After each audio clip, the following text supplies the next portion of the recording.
The Noble Queen, a Shadow Slave Fanfic Chapter 51-75. Fort. Noble gasped. What are you doing out here? The woman had thankfully recognized her husband's hand when it had taken hold of her, or she might have unintentionally ended his life. Fort seemed too frantic to realize how close he had come to being seriously injured or worse. I wanted to catch you before you go inside. Okay, well you did, now can we go in? Noble thought about the people she had just passed on the street. If they could see the couple hiding in the shrubbery of their own home, what must they think? But Fort took her words to have a very different meaning. Please don't put this off until later. I don't want us to have to put on a brave face around each other for the kids' sake until they go to bed. I know you must be angry, but... Fort.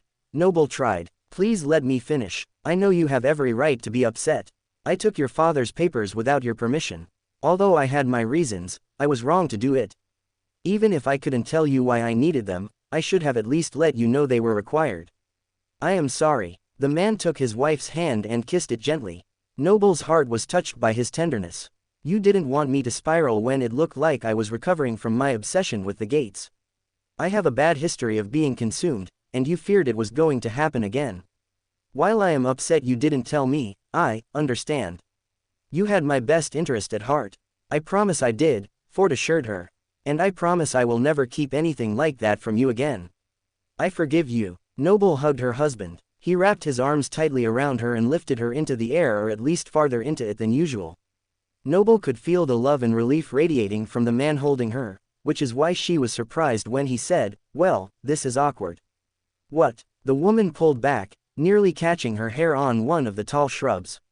I hadn't exactly expected this to resolve so easily. You said you were staying out late and didn't answer any of my messages. I assumed you were livid. I figured I would have to take some drastic measures and some serious groveling before we got to this point. Fort winced. Since when have I ever made you grovel? Noble arched her brow. The man's eyes darted away. There's a first time for everything. I messed up pretty badly. I admit I was hurt and angry, but I didn't go out with Sarai to get back at you. She could see I was struggling and invited me to unload my burdens. It was Noble's turn to feel guilty. I didn't see your messages until I was getting ready to leave and then I hurried home. What burdens did you unload? Fort's brow wrinkled. Nothing about us or what happened today, the professor assured him. I told her about Seb and then about Honey's adoption. Fort pulled his wife close again. Oh B, I am sorry. I know those are emotional subjects. Don't be sorry. It was good. Sarai inadvertently did you a favor. Noble smiled as she placed her chin on her husband's shoulder. Oh, talking about the past reminded me of how you are always there for me. And I know you always will be. That's one of the many things I love about you. The woman breathed in her husband's scent. No matter where she went in the waking world or the dream realm, this scent was home. I love you too. Fort kissed his wife's hair. Wait, did you say you would have to take some drastic measures to calm me down or that you already did? The wording raised a red flag in Noble's mind.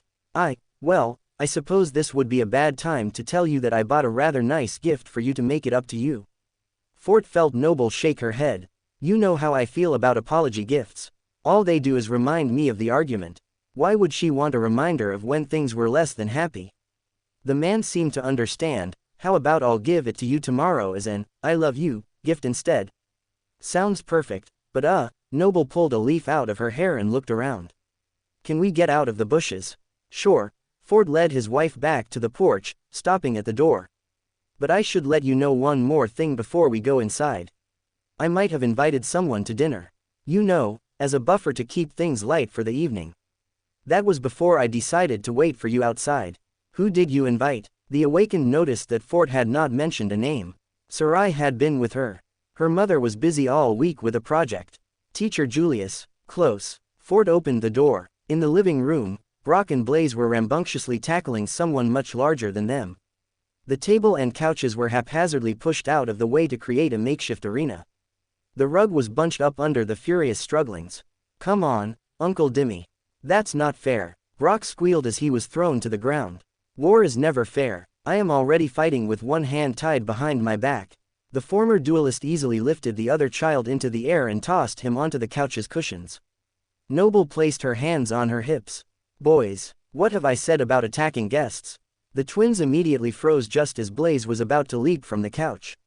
They lowered their heads. Remove all the breakable things first, the boys replied in unison. The woman picked up a vase from the table and held it in her arms. Floating over to the kitchen, she set it down on the counter. There you go. Proceed. Dimmy stood with a child hanging off each arm like an ornament. I don't usually lift human weights anymore, but it seems I need to make an exception, he grinned. Good to see you, Noble. Nice to see you, Dimmy. It's been a while. Noble might have given the man a welcoming hug if not for the twin bracelets he had recently acquired. The last time she had spotted the famous Dreamscape duelist, he had been announcing for the tournament. But they had both been a little distracted with all that was going on, and even if Dimmy had known of her alter ego, there had been no time to chat. Tonight was only slightly calmer thanks to two rowdy boys. Uncle Dimmy, look at this. Blaze wrapped his feet around the man's forearm and hung upside down. Niece, now, look at this. Dimmy held out his arms in front of him then dropped them suddenly, sending both boys into a cackling heap. Leave Uncle Dimmy alone for a bit, Noble grinned. I still don't know how that, Uncle, thing started. I'm not that old. Dimmy clicked his tongue. Noble shrugged. The man was not related to them. He had been a friend of Fort's from even before the couple was married. Since the children had no uncles that they knew, they adopted one of their own. I can tell them to stop if you like, Fort offered. Nah, leave it, it suits me just fine. Dimmy puffed out his chest. Then he sniffed at the air. I was told I would be fed when you got here, Noble. Still lured with the offer of food, I see, the woman teased. Really, her own mouth was watering even though she had just eaten. Whatever was in the oven smelled amazing. We are just missing honey. Does anyone know where she is? Fort pulled out his communicator to message the girl. Just then, the door flung open. Honey stood there in shock. She was crying. Uncle Dimmy. Honey screamed in shock. Evening, Princess. Dimmy inclined his chin. What's wrong with your face? One of the blonde boys asked. Brock. Noble tried to correct her son, but she was also at a loss. Sweetheart, are you hungry? Fort tried to smooth things over. We have barbecue almost ready. I even have rolls, mushrooms, and potatoes. Honey gasped, new tears falling from her eyes. Finding no other words, she ran to her room. Did I say something wrong? Fort gaped. Princess must really hate potatoes. Dimmy nodded seriously. I don't think that is it. Noble traced the path of Honey's retreat. Wasn't she supposed to be at her after-school lesson? I believe so. Fort checked the family calendar on the communicator in his hand. Probably skipped it to see some boy, and he broke her heart. Dimmy clicked his tongue. Boys, those stupid little. Dimmy, little ears. Noble instinctively covered the sides of Blaze's head. It's nothing they haven't heard before. The old awakened protested. The professor did not have time to argue. They aren't going to hear it now. I'll be back. Leaving the men behind, Noble hurried down the hall. The door to her daughter's room was shut, but that didn't stop the massive amount of emotion from radiating from the room. At first, Noble was alarmed, but she took a deep breath to steady herself. It is probably just adolescent angst. No one has stronger emotions than a teen girl who feels wronged. She knocked lightly. The soft sobbing on the other side of the door subsided. I'm fine. May I come in? The mother tried to put on her most friendly tone. I would prefer you not, Honey answered as calmly as she could. The door cracked and Noble peeked in her head. I'm sorry, could you repeat that? At least it is you and not Dad. Honey flopped back on the bed, which the woman took as permission to enter.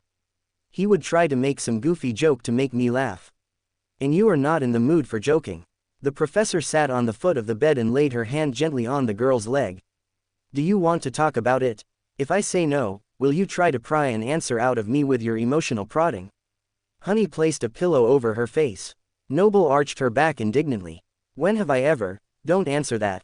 I will not pry as long as you can assure me it isn't anything life-threatening and you won't make any life-changing decisions based on whatever the problem is. What? No, nothing like that. The teen pulled the pillow off her face. It was much calmer than before. The energy emanating from the girl had also settled somewhat. It was just something stupid. I'll be fine. Thanks for caring. The girl sat up and wrapped her arms around her mother's neck. Noble suspected it was a ploy to get rid of her, but Honey really did seem in better spirits than she had moments before. Wanting to stay true to her word, Noble hugged her daughter and asked no more questions. I love you. I love you too. I'll be out in a minute after I wash my face. Honey hurried into the bathroom without waiting for a response. Back in the living room, Noble found another round of chaos had already begun. Both boys were trying to unsuccessfully arm wrestle their esteemed guest in a strange three-way battle for supremacy. As soon as Dimmy saw the other awakened, he put the children out of their misery by pressing their fists down simultaneously. Fort placed the final plate on the table. He bit the inside of his cheek nervously. "How's our girl?" Noble frowned. "It's worse than we thought. She actually hates your potatoes." The man hung his head. "It's the end of the world as we know it. And here I thought all the drama was reserved for teenage girls. You missed your calling on the big screen." Noble kissed her husband on the cheek before levitating all of the cups from the cupboard into place. "I don't think it is anything major with Honey, but I will keep an eye on her. If it really was a boy," Dimmy shook off his human hat and scarf before approaching the kitchen, "then I could make a few phone calls. Get his whole family's citizenship knocked down a few levels or removed entirely. Yes, obliterate them." Blaze made some swipes with his hand through the air. "Uncle Dimmy is a hero once again." Brock praised with gusto. With a tight smile, Noble inhaled deeply through her nose. "As much as I appreciate your care and concern, I don't think that will ever be necessary." "What will be necessary?" All five heads swiveled toward the hall. Honey stared back quizzically. Her dark hair had been smoothed and her face cleaned of tears. To everyone's relief, the teen looked much more herself than she had when she left. "Nothing, because it won't be necessary." Noble gave Dimmy and her twins a stern look. She could feel that Honey's emotions had settled, and if any of them set her off again, it would not go well for them. Fortunately, all of the men had the good sense to remain silent on the matter.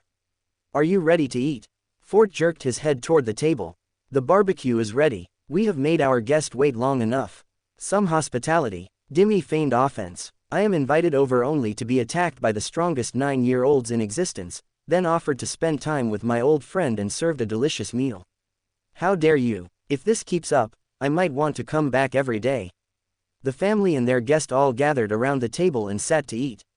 Noble wasn't hungry, but the food really did smell delicious enough that she couldn't help but put some on her plate. Dimmy heaped the mushrooms on his plate such that there were almost none for anyone else. "Does that actually fuel your ability?" Fort asked, curious as to his friend's fascination with the food. "I've no idea, but it cannot hurt. Mushrooms have always been one of my favorite foods." Dimmy shrugged. "Just don't spore at the table, please." Noble smiled to show she was kidding. "I only ever did that at a meal once to chase off my date." Dimmy took a huge bite from his plate. She had terrible manners. Dimmy's aspect was tied to fungi. He could produce spores that could affect the body or the mind depending on the circumstance. The ability to affect both the body and mind from a distance had been part of what made him a formidable foe in the Dreamscape. The man might have retired from the dueling for other pursuits, but his legacy lived on. Behind the affable uncle was a deadly warrior. "Did you kill your date?" Blaze's eyes gleamed with malicious glee. "Blaze." Noble nearly dropped her fork mid-bite. "No, she was fine, just some mild indigestion." Dimmy chuckled, "but there was this one time." "So, how was everyone's day?" Noble tried to veer the subject away from murder. The glare from Honey across the table told her everything she needed to know. She had stepped out of one minefield, and into another. "I said I don't want to talk about it." The teen answered her mother's question with an accusation. "Must have been quite a day." "What?" Brock cocked his head at his mother's warning glare. "You asked how her day was first. I asked how everyone's was. I did not mean Honey in particular." Noble tried. "My day was fine, okay." Honey answered a little too forcefully. She passed the potatoes from her brother on one side to her father on the other, drawing a look of suspicion from her mother in response. The girl dropped her gaze to skewer a morsel of the meat on her plate. "How was your day, mother?" Noble ignored her daughter's attitude as she pondered her answer. The professor could talk about her morning class or mention her meal with Sir I, but the biggest event in her day had not been either of those. She sent a furtive glance to her husband, who seemed to understand. "Your mom came and visited me at the office today," Ford announced. "Is that unusual?" Dimmy could see by the kid's sudden interest that it must be so. "Very," Noble answered. "She has been asked to collaborate on a project." The deputy director took on a conspiratorial tone. The twins' eyes opened wide until Dimmy laughed. "You make it sound like it's some big government secret when it is probably just a tricky memory where they need Noble's expert advice." The former duelist lifted his glass before taking a drink. Ford matched the toast with his own cup. "My wife is quite talented. The government was wise to want to make use of her ability. Ford winked at his wife before bringing the drink to his lips. Dimmy turned his attention to the floating awakened. So, Noble, did you see the Chancellor while you were there? The deputy director nearly spit out his drink all over the table. What would make you ask a question like that? Ford eyed his friend warily. I figured if he knew Noble was there, he would want to drop by. He did, didn't he? Dimmy grinned, quite confident in his assertion. I wonder if he would remember me. Why in the world would he remember you? Ford set down his drink and stared blankly at his friend. Dimmy shook his head at his friend. I sat next to him at your wedding, of course. Chancellor Gui was at my wedding. The man looked like he was going to pass out. That is kind of an important thing to miss, Dad. Brock clicked his tongue judgmentally. Try having over 1,000 people you don't know at your wedding and see how many of them you remember, son, Ford retorted as he processed the news. That day had been a blur, especially since most of the guests had been friends or colleagues of Noble's deceased father. To be fair to your dad, Gui wasn't the Chancellor yet. Nice guy, if a bit mysterious. Maybe you should call him up to deal with your other situation. Dimmy covertly tilted his head toward Honey. Noble gave her guest a stern look. That will not be necessary. And although Chancellor Gui would be unlikely to remember you from our wedding, I do think he would know your name. I believe he is an avid watcher of the Dreamscape and its tournaments. Really, maybe I will give him a shout-out next time I am announcing. Dimmy seemed quite pleased with the idea. Tell us about the last tournament, Uncle Dimmy. Blaze perked up at the mention of the Dreamscape. He had been begging for the mundane version of a duelist's pod, but of course, it was far too expensive. Who was your favorite duelist? Brock chimed in right after his brother. Oh, that is a tough one. My favorite person to watch this tournament was Mongrel. He was quite dynamic and a crowd favorite. Dimmy recalled all of the insane things he had seen the Masked Warrior do. Part of him wanted to try his luck with the enigmatic figure even though he would likely lose like the rest. Did you get to meet him? Mongrel, I mean. Honey tried to act disinterested, but the fascination in her eyes betrayed her. I did not get to speak to him, no. I was there for his conversation and battle with Lady Morgan. That man has a lot of guts. Noble was a little disappointed that Dimmy had not even mentioned her duel in the finale. Don't be vain. At least this way, you don't have to pretend like you weren't there. It was much easier to be genuine in response to Dimmy's retelling of the showdown with Mongrel and Morgan. She had been watching the brief fight with her family, so there was no reason to fake her interest. Short as it was, that battle was riveting. They were moving in blurs. The whole thing was above my pay grade. Cyclus and I just watched in stunned silence as Quasi-Master Mongrel got his heart ripped out by the foremost Lady of Valor. It was nearly impossible to follow, but also impossible to look away. A talented storyteller, Dimmy went on to describe other epic battles, including many that Noble had not seen. The meal, which had started off incredibly rocky, took on a much more relaxed tone. By the time Dimmy was done regaling them with his observations, dessert had been served and finished. All in all, it was a good tournament. I hope that the House of Night is able to put on just as good of a show next year as Valor did.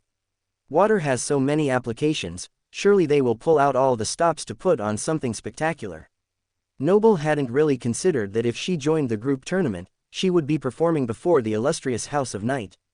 Those who carried the lineage of the Storm God were the least known of the three major clans, and in Noble's opinion, the most underestimated. I doubt they will let Valor make them look bad. Dimmy sat back in his chair and patted his stomach.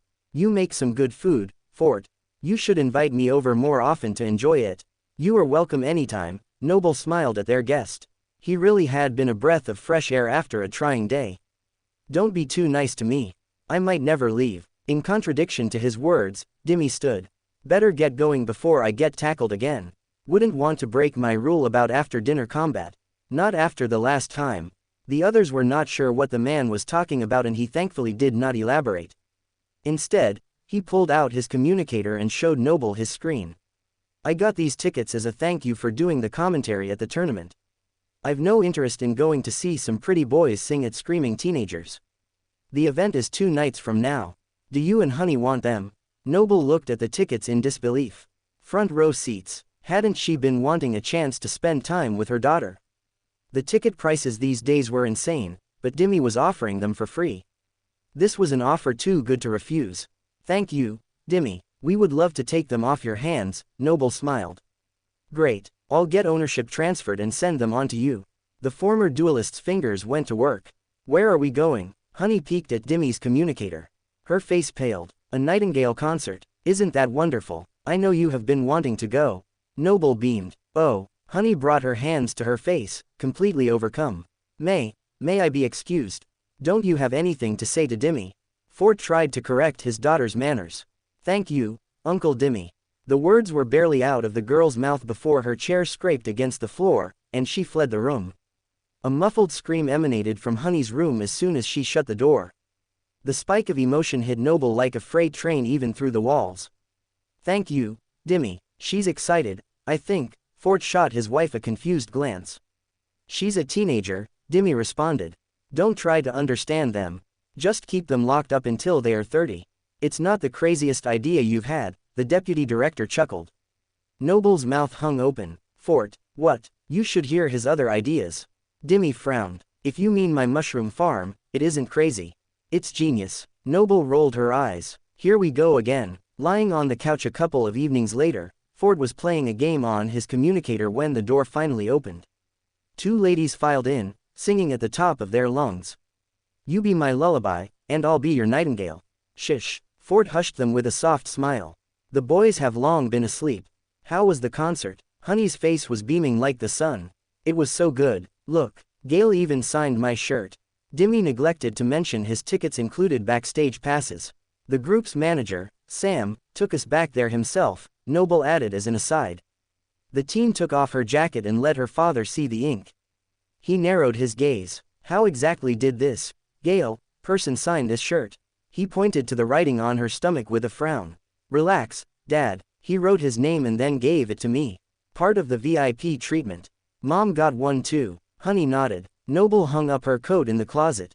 She had on a shirt identical to her daughter. Seeing her husband's expression, she smothered a smile with a shrug. What? He was so nice to give them to us. It would have been rude not to wear them. I am glad you had fun. Ford tucked away his communicator and sat up.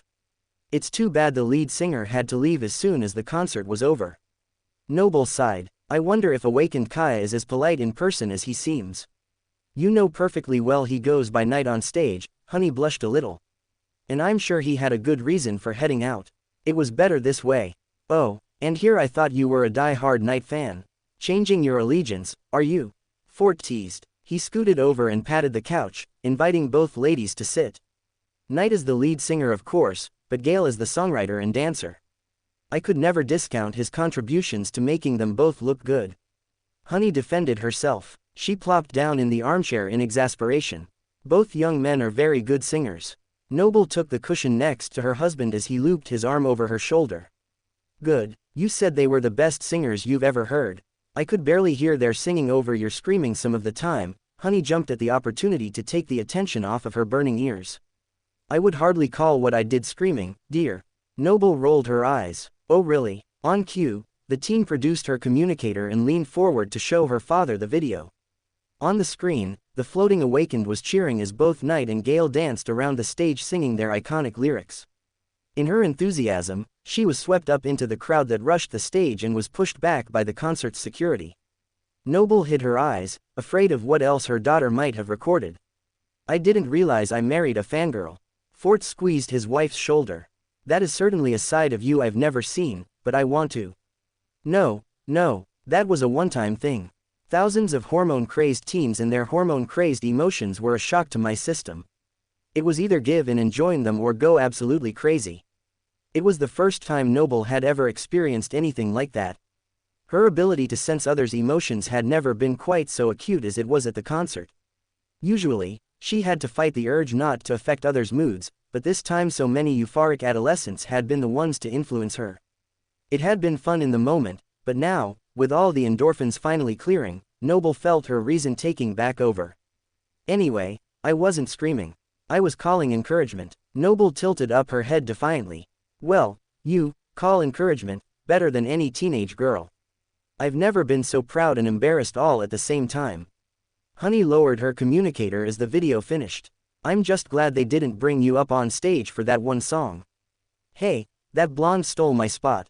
They were clearly not pointing to her. Noble pouted. I would have picked you. Fort smiled adoringly at his wife. Ah, aren't you sweet? I'd pick you too. Noble blushed. The man received a kiss in response, of which he took full advantage. Welp, this is my cue to go to bed. Be good, you too. Honey dragged herself out of the chair and tucked her communicator into her pants pocket. Leaning down, she kissed her father on the cheek. Good night, Dad. Fort brushed back the hair from his daughter's face. Good night, kiddo. Have a good sleep. The girl turned to her mother and the ladies hugged. Thanks for taking me tonight, Mom. I know I was reluctant at first, but it was really one of the best nights. I wouldn't have wanted to spend it with anyone else. Noble hid the words in her heart just as she hid the tears in her eyes. I love you, sweet girl. I love you too. Good night. Honey squeezed her mother's hand before turning away. You raised a wonderful kid with that one, Ford whispered as Honey left the room. We raised a wonderful kid. 3 of them actually. Noble cuddled up against her husband. You should have seen Honey at the concert. She started out so shy and subdued, but our girl was just as crazy as I was. I just didn't get a video. It is very nice to see you getting along so well. Fort pressed his lips to the top of his wife's head. While the ladies did not argue like some mothers and daughters did, they were not as close as they had been when Honey was little.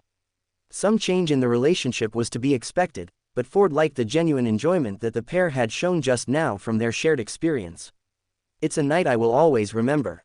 Noble shut her eyes and replayed it all in her mind. She really should send Dimmy a thank you. Are you tired? Ford felt his wife's breath slow down. He tightened his grip around her, lest she float out of his grasp when she dozed off. No, I was just reveling in the moment. I am actually quite energized. Noble's eyes popped open and she graced him with her most enchanting smile. You have no right to look so beautiful when I know you have to leave in a moment. Noble checked the time and nodded. I am sorry. Rain check. Do I have a choice? Fort smirked. I love you. Are you planning to watch? The woman's hopeful plea was even more adorable than her pout. Try and stop me. Now hurry and go while you still have energy. It is my turn to fangirl. Though I have arguably better taste. Winking, the man lightly pushed his wife to stand. You're incorrigible. Noble bent down and kissed her husband. Thank you. Fort nodded. Knock 'em dead, and if you can, save some of that extra energy for me. I will, Noble promised as she blew a fond goodbye in his direction. Heading to her dojo, the awakened shot off a message to her fiery counterpart. It's go time. Putting away her communicator, Noble summoned her armor. The room was effused with a myriad of sparks, ending with the fraudulent facade manifesting around the lower half of her face. All set. Closing her Dreamscape pod, Noble immediately saw the familiar words. Enter Dreamscape. Yes, the duelist focused on the appropriate answer. Noble's vision darkened as she found herself in a void of endless stars. Welcome, Queen Bee. The voice boomed proudly. Please, choose the dream of your liking. Instead of navigating to the venues for individuals, Noble shifted her attention to the group dreams. Her heart skipped a beat as she left behind the familiar and saw new words shimmer before her vision. Form group or join group. Form group. Noble took a deep breath to steady herself. Select teammates or allow others to join. The Dreamscape allowed for random pairings, and opting for the second choice would open her group up to anyone in the Dreamscape looking for a virtual cohort.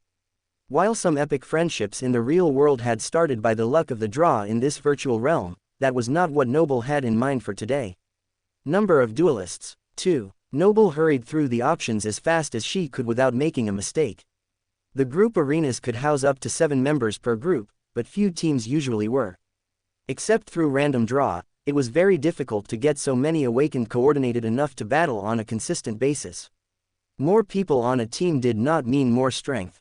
2 or 3 duelists working in unison were far more dangerous than 7 disorganized awakened. And that was what Noble was counting on. Fireshing's ability to fight at both long and short range paired with Queen Bee's fluid battle styles if done correctly should give them a fighting chance against whoever they went up against. At least that is the hope. Select cohort. The Dreamscape voice prodded the woman's consciousness. Oh, sorry. Noble almost spoke the words aloud. What a problem that might have been if there was actually a user by that name. She had seen some crazy user names from verbal slips of the tongue. Oh sorry would have actually been on the tamer side. Fortunately, the duelist was not about to meet that unlucky soul. Fireshing. The floating awakened placed her full concentration on the name. There was an extended pause. Did it work? Fireshing has accepted your invitation. The voice startled Noble after the extended silence. The stars around her shifted as if merging with another world. In a blink, another being was with her in the void. From nothing, an athletic young woman with broad shoulders flickered into existence. Her long auburn hair was gathered into a ponytail to protect it from what was to come. The duelist wore her signature red tunic with a leather cuirass to protect her torso. Her blue eyes shone with intensity in the darkness, ready to dispel it at a moment's notice. Sir, I mean, fire. B. Fireshing looked at her battle partner with astonishment. Her eyes searched the space around them. This is different. I've never been with someone else in the world of stars. Me neither. But it makes sense. We will both need to be ready before we enter, and we need to select the arena. I am glad you are here. I didn't want to have to pick on my own. Well, I am ready. Are you? Fire checked her garments but waited to summon her spear. I am. B willed it to be true. One could never fully be ready for a battle.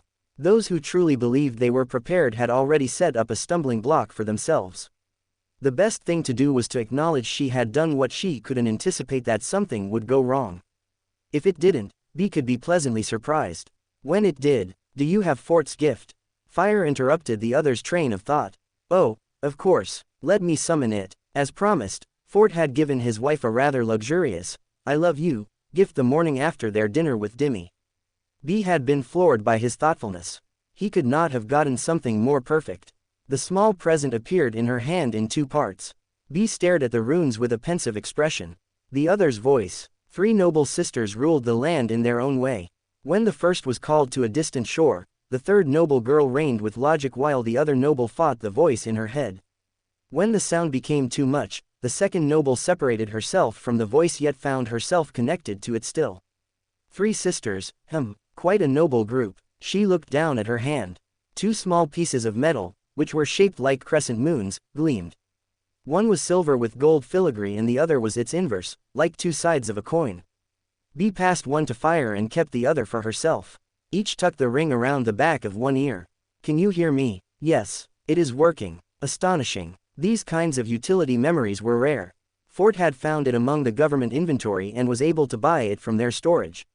It was a little too flashy for most government awakened, and its limited functionality and range made it illogical for long-range use. But for the purposes of Queen Bee and Fireshing it was perfect. Bee would be able to maintain her silence, but the 2 ladies could communicate freely by intentional thought. Please choose the dream of your liking.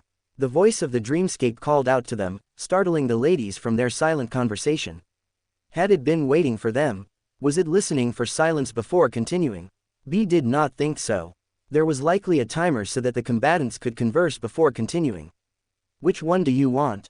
As only one battle occurred at a time in this format, the dream chosen determined the competitor in the group battles. They could try to select or let the Dreamscape choose for them. We should do that one. It is under the amateur category. Although they were already categorized as professionals by the Dreamscape, Bee wanted to move methodically through the ranks. Fireshing had other ideas. That is too easy. We need a challenge, and the one you chose is gone anyway. Seems like we need to act quickly. The ladies missed 2 more opportunities before they grew anxious. The debate on whether to accept or not was costing them valuable time. Fine, Bee communicated with her partner. We will enter the next dream that becomes available. This was a learning exercise, was it not? If they lost, they would learn just as much, if not more than if they won. Deal. A new dream popped up as soon as they had agreed. Fireshing eagerly selected the choice. All at once, the starry void disappeared. Challengers Queen Bee and Fireshing have entered the floating canopy. Welcome to Fanfic Audiobook, your go-to place for immersive audiobooks. If you enjoy the content, don't forget to like the video and subscribe to our channel for more amazing stories. Queen Bee marveled at the space around her. It was different from any of the other dreams she had seen. The azure sky flowed above them clear and brilliant. Although there was no sun, the world itself seemed effused with light. Around her was a fluffy field of white. Spectators, though few, were situated on wispy white seats that seemed to be made of vapor. Clouds. They are sitting on clouds. Bee had fought in many unique venues in her years dueling in the Dreamscape, but none had ever been among the clouds. She looked down. Oh, not only were they among the clouds, they were in the sky on top of them. I'm standing on a cloud. Well, sort of, Bee corrected her thinking. Really, she was hovering over it. Did clouds count as ground? Would her feet fall through if she tried to actually stand? Fanfiction. If the ground were not solid, then only those awakened with the ability to float or fly would have any chance to battle here.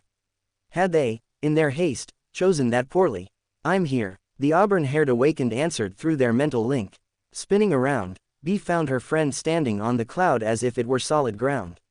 Either there was ground hidden in the ethereal wisps or the clouds themselves had actual substance. Whatever the reason, the result was that the arena functioned like any of the other dreams with one exception. There is no edge. Fanfiction furrowed her brow. I was just noticing that. Be careful. The gap between the end of the arena and the stands might not be a problem for Bee, but the fiery awakened with her could fall off and be eliminated if she did not watch her step.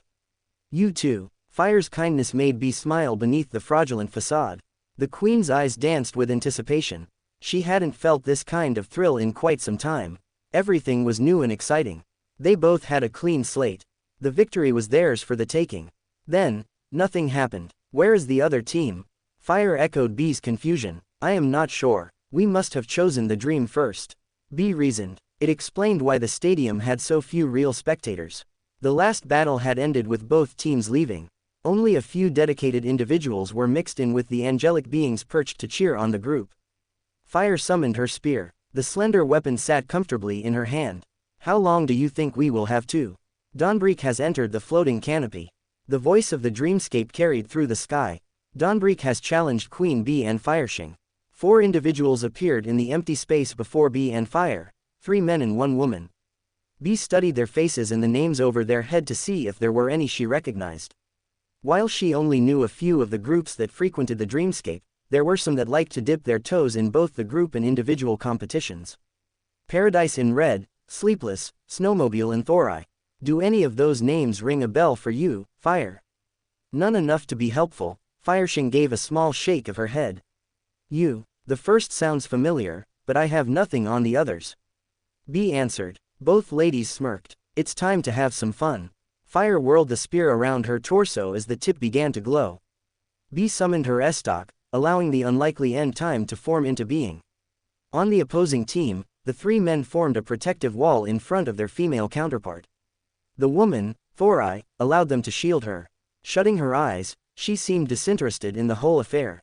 In contrast, Paradise in Red was poised and ready for action. At the front of the trio, the young warrior in blood-red armor smiled viciously as his espadon gleamed in the sunlight. The sinister blade was poised to cleave one or both ladies in 2 at the slightest provocation. The thought was humbling. There was something about the Crimson Warrior that was unnerving, and that discomfort only intensified when the duelist to his right summoned his blade. Sleepless, well, he looked exactly as his name suggested. His eyes looked like he had not rested in quite some time. Maybe he feared the dream realm and its horrors. Or he had just seen too many of them. His charred armor added to his ghoulish appearance. The third gentleman, Snowmobile, was the most enigmatic of the 3. His face was covered by a horned mask that reminded the queen of a certain duelist she would rather not think about just now. His body was covered in a tapestry of armor that was different from other memories which Queen Bee had seen. Either the man was part of a legacy clan or he could craft the memories himself. The effect was chilling. Taking it all in, a shiver went down Bee's spine. But she did not let her eyes show her trepidation. They swirled with emotion, defiantly challenging each of the opponents as they met her gaze. With measured precision, the members of Dawnbreak took their positions in a diamond and paused. So it is true, Paradise in Red's smile grew wider. The queen decided to make a team. The other 2 men exchanged glances behind Paradise's back. They, too, were rife with anticipation. The groups sized each other up for a moment. There was a lot of information to take in. Anything that could be gleaned needed to be communicated quickly through the other's voice. Bee frowned. We need to take out Sleepless first. The amount of rage coming off of him is insane. My intuition says he could be fueling the others with that energy. The floating duelist had no way to prove her hunch, but she had learned that those with either extreme emotions or no emotions were usually the most dangerous adversaries. The former acted too irrationally and the latter were too calculated. Because Sleepless fell in the former, he would not go down easily. There was a second problem. Thori in the back, Fanfiction lifted her spear. I know, Bee nodded inwardly. She had sensed it as well. Something about her is off. They had no more time to discuss. The time for peace was over. Paradise in Red and Sleepless surged forward in a coordinated attack on Queen Bee. At the same moment, Snowmobile pressed his hands together as his fingers twitched like the spinnerets of a spider forming a web. Golden strings appeared as he separated his palms. The glimmering strands solidified and began to glow with a white-hot light. It was so bright that even the pure clouds paled in comparison. The liquefied light shot from Snowmobile's hands and straight at Bee. The Queen's eyes went wide. A 3-on-1 battle was not something Queen Bee had ever experienced in the Dreamscape. Apart from the preliminary rounds of the tournament, she had only ever fought other humans one at a time. But now she had 2 blades and a ball of blistering light hurtling right at her head. As much as the duelist thought she had mentally prepared for the onslaught to come, Bee had come to realize one thing in the split second it took for everything to occur. She was wrong. There was no amount of preparation for this. Only trial by fire. Everything happened in a blur. In the triple onslaught, Bee did the only thing she could: retreat. Dawnbreak's members had keyed in on Queen Bee being the bigger threat of the 2 of their adversaries. Their tactic to take out the strongest party first and then deal with the secondary threat was laser-focused. It wasn't much different from the plan Bee had proposed to Fire. But Dawnbreak had struck first. Bee narrowly avoided Paradise's downward strike while her estoc slid Sleepless's blade just to her left. She braced for the unavoidable ball of light that Snowmobile had shot like a comet. In the blink of an eye, Fireshing raised her left arm. Her hand glowed. Unwilling to let her teammate be obliterated, Fire released a fiery orb of her own. The 2 spheres collided. The electricity crackled, suddenly infused with intense flames. The heat broke apart the charged strings, bursting the bubble in a deafening, immolating explosion. The force of the released energy was catastrophic. The arena was ripped in 2, forcing a wedge between the 2 teams. In addition to the heat which threatened to consume the combatants, the cloudy ground evaporated into wisps of vapor. The rift revealed only azure sky below. Falling would mean certain doom. Fortunately, the arena seemed able to self-heal. Already the fluffy cumulus wisps were sticking themselves back together. Fire. Bee sent off a quick message. Snowmobile has a sorcery aspect. I'll handle him. The redhead gave an imperceptible nod. Sorcery aspects were rare, and having an artisan like the capable duelist was a boon for Dawnbreak. If not for Fire having a sorcery aspect as well, taking on this group would likely have been impossible. Keep him busy, and I'll deal with the other 2 men. The Queen agreed. And Thorai? Fire asked quickly. Keep an eye on her. Bee wasn't sure what to say. Her intuition told her something was very wrong about the only female among the opponents. What kind of duelist closes their eyes before a match? Is she blind like Bane? The Queen did not think so. And when the flames and electric crackling ceased, her suspicions were confirmed. As the conflagration dissipated, all 4 members of Dawnbreak had returned to their diamond positions. Opening her eyes, Thorai leveled her gaze at Queen Bee, and a wicked smile formed on her face. Pushing back her brunette ponytail, the mysterious woman stepped forward to whisper in Paradise's ear. Pulling back, Thorai winked at her opponent. Go. Bee signaled Fireshing before Paradise could act. The 2 ladies leapt over the closing fissure with their weapons raised. The tip of Fireshing's blade burned white with flames while the estoc sang as it cut through the air. Now, Paradise's word was barely above a whisper. Bee had only heard it because she was watching his face for any hint of his next move. Not that it mattered. Her strike would cause him to reevaluate whatever he had chosen. But then, Bee's eyes opened wide. What the? The unlikely end tore through Paradise in Red's armor and into his left bicep, but at the same time, it didn't. The man's arm moved just outside of the range of her devastating blade, remaining unscathed. Had she just imagined it? She was very good at visualizing what would happen to an opponent and then making it come to pass. But never to the point of hallucination. Bee shook off the strange feeling just in time to shift her body to block Paradise's response. He had exploited the moment and the chances of her being able to stop it were almost none. Yet a flick of her wrist, which she had learned fairly recently, sent the man's blade away from her head and digging into the clouded floor. Spinning away, the floating awakened suddenly came face to face with Sleepless. The cold darkness in his eyes melded with his iris, making them look like 2 interminable pools of emptiness. The anger emanating from his body told her one thing. Duck. Bee dropped just in time for the blade of Sleepless's sword to arc over her. Instead of lopping off the Queen's head, the weapon cut a shallow stream of blood in the exact spot on Paradise in Red's arm where Bee had sworn she had hit him earlier. What are the odds of that? On the other side of the floating canopy, Fire and Snowmobile were locked in a battle of wills. The two powerful awakened were using their aspects to try and obliterate each other from the map. The tapestry of clouds was riddled with holes that kept healing only to be blown open by the next devastating hit. Fireshing was faster, but Snowmobile's ability to craft projectiles as well as defenses kept him from dying more than once. "You okay?" the fiery awakened asked through the other's voice. Bee grunted before responding. "Just peachy." Throwing back Sleepless with a kick from her armored foot, she met Paradise's Espadon in a clash of steel. "When my mother told me boys would fight over me, I don't think this is what she meant. Every time I think I am going to land a hit, it's like things blip and this guy goes free," Fireshing complained. She closed the gap between herself and the artisan, thrusting her spear straight at Snowmobile's chest.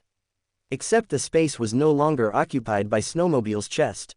The spear met only air.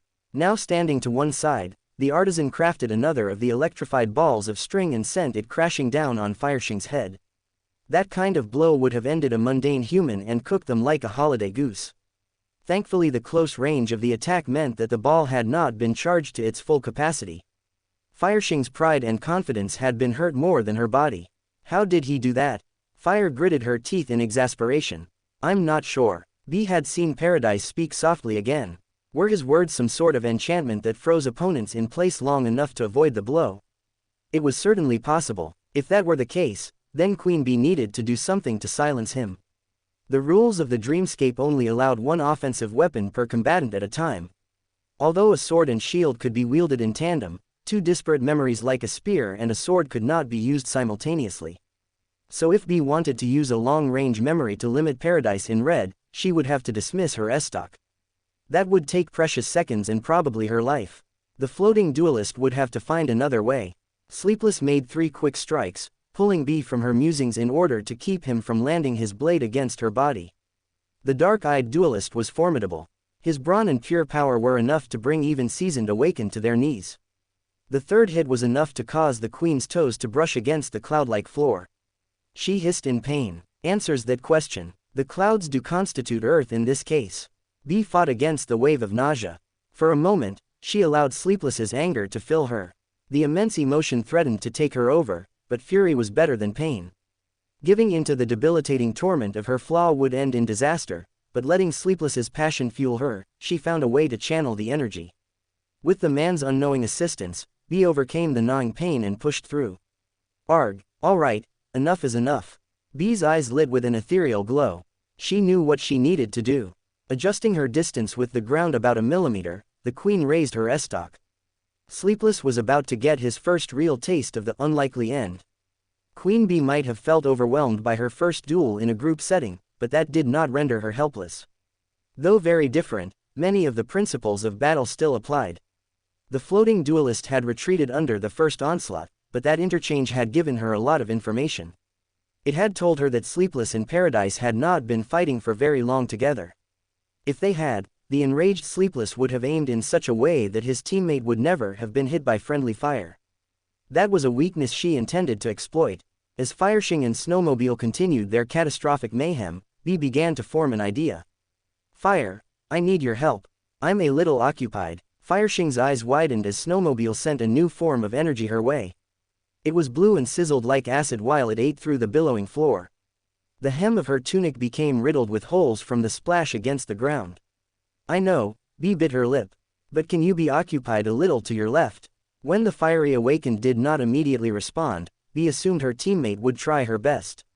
In a whirlwind of hits from both Paradise and Sleepless, the queen parried back and forth between her two opponents.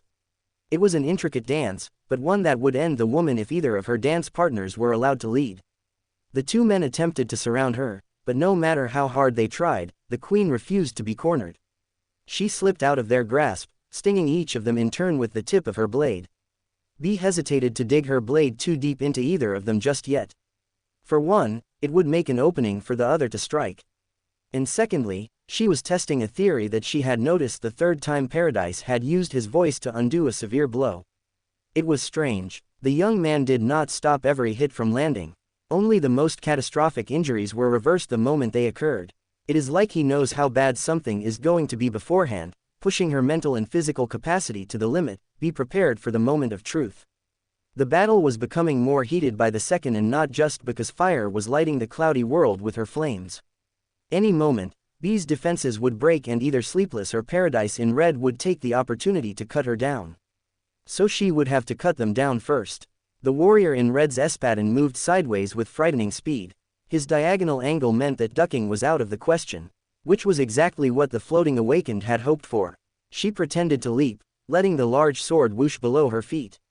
Left unguarded, Queen Bee lifted her estoc and thrust it into a weak point in the vermilion armor. The razored tip dug deep beside the man's clavicle, sliding until it punctured one of Paradise's lungs. But not before the man in Red uttered the fateful word, now. Bee found her estoc was suddenly sliding through the air. Paradise had adjusted his body in anticipation of her strike and would now only receive a minor nick on the leg of his armor from her downward thrust. Except Paradise was never Bee's real target. As soon as the queen had felt air instead of muscle, she, too, adjusted her trajectory. Sleepless, who had lifted his sword to give Queen Bee a fatal strike from her back, instead received an unexpected kick in his chest from Bee's sabaton. The man staggered backward just as a gaping hole appeared in an explosion from Fire's spear. Before the clouds could heal, Sleepless tumbled into the azure void below. Bee felt immense relief, but Paradise did not. Now, he screamed, looking to Thorai with no small amount of urgency. The queen held her breath. The clouds receded momentarily before beginning to heal once more. The man who had fallen through the hole did not return. Sleepless has been eliminated, the voice of the Dreamscape confirmed Bee's hopes. Very interesting. The series of events had been most enlightening. The time warp, or whatever it was conditional and limited to a very short span of time. By how close Paradise's words had been to the actual event, the skip backward could not span more than a second or two. Paradise gritted his teeth as he looked briefly at the disappearing hole. That's not possible. It goes against the odds. Bee silently filled in the words that the man in Red was reluctant to admit. Every move the man had made had been the most logical, as if he were constantly running the numbers in his head to calculate the odds of success. It turned out that was exactly what he had been doing. This was why only the most dire situations had made the man give the signal. For that is what Paradise in Red's nows were, a signal. His look toward the only woman on his team confirmed this point. The reason Thorai was not engaging in the battle was because it was her job to keep Dawnbreak alive. Silently pulling at the fabric of time, she had undoubtedly saved her teammates countless times, and failed once. Time to even out those odds, Queen Bee lunged at the man in Red. Paradise would protect Thorai at all costs, and she still seemed content not to engage the other ladies head-on. Bee knew what she needed to do. The espadon and estoc clashed together in a bone-jarring collision. For the next minute, the two duelists moved around the field in a blur of motion. Combined with the two sorcerers, the entire arena was being torn apart and slowly mended in a never-ending cycle of destruction and healing. Unable to follow the tornado of action, the crowd cheered indiscriminately at the display. Only Thorai seemed to be keeping her cool, drifting here and there to avoid the explosions or fury of blades. She still had yet to summon a weapon, much to the audience's delight and bewilderment. The man in Red was skillful, but he felt the tide shift as soon as Sleepless had tumbled from the platform. None of Queen Bee's moves made sense. She wasn't being logical in the placement of her blade or the movement of her body. Yet every hit felt like a mountain was falling on the young man. Cracks formed in the arm of his vermilion armor as he kept Queen Bee's hand from slicing his neck. "Not my head," he said, much to Bee's confusion. The desperate cry caused him to shove Queen Bee back from decapitating him. Sliding to the edge, Bee saw the unending blue in the gap between the edge of the area and the stands. It was as beautiful as it was frightening. Seeing his moment, Paradise used all of his momentum to fling the queen from the platform. His success was assured, only he hadn't figured in one very important detail. Bee could float. The hovering awakened shifted to the side, playing the same trick on him that he had done the entire duel. 1 second she was in place, and the next Bee was beside him watching him fall. His face twisted into a smile as he fell into the azure void. "What are the odds?" he whispered wryly. Bee peered down as the awakened disappeared into a rain of sparks. Paradise in Red has been eliminated. While Bee was fending off Sleepless in Paradise in Red, Fire was fighting harder than she ever had before. Her sorcery aspect usually gave her a distinct tactical advantage, but with Snowmobile that edge had vanished. The auburn-haired awakened could fight remarkably well in close combat, but her specialty was long-range fighting. Unfortunately for her, Snowmobile seemed to have the same strength. This locked them into a battle of wills, with the cloudy stadium being their unwilling victim. If not for the cumulus ability to self-restore, there would already be no floor on which to fight. Fire circulated her essence carefully to give each of her flames the most potent power. With her aspect, proper usage of essence was key. But Snowmobile, he was making her run through her core store at record speed. If he kept on the onslaught, she would have no choice but to empty herself before resorting solely to her memory usage. I should leave some essence for summoning memories, she reminded herself. Dodging a mass of golden strings, the fiery awakened lifted her left hand. It was easier and more efficient to aim at the moving target when she didn't have to factor in the shaft of her spear.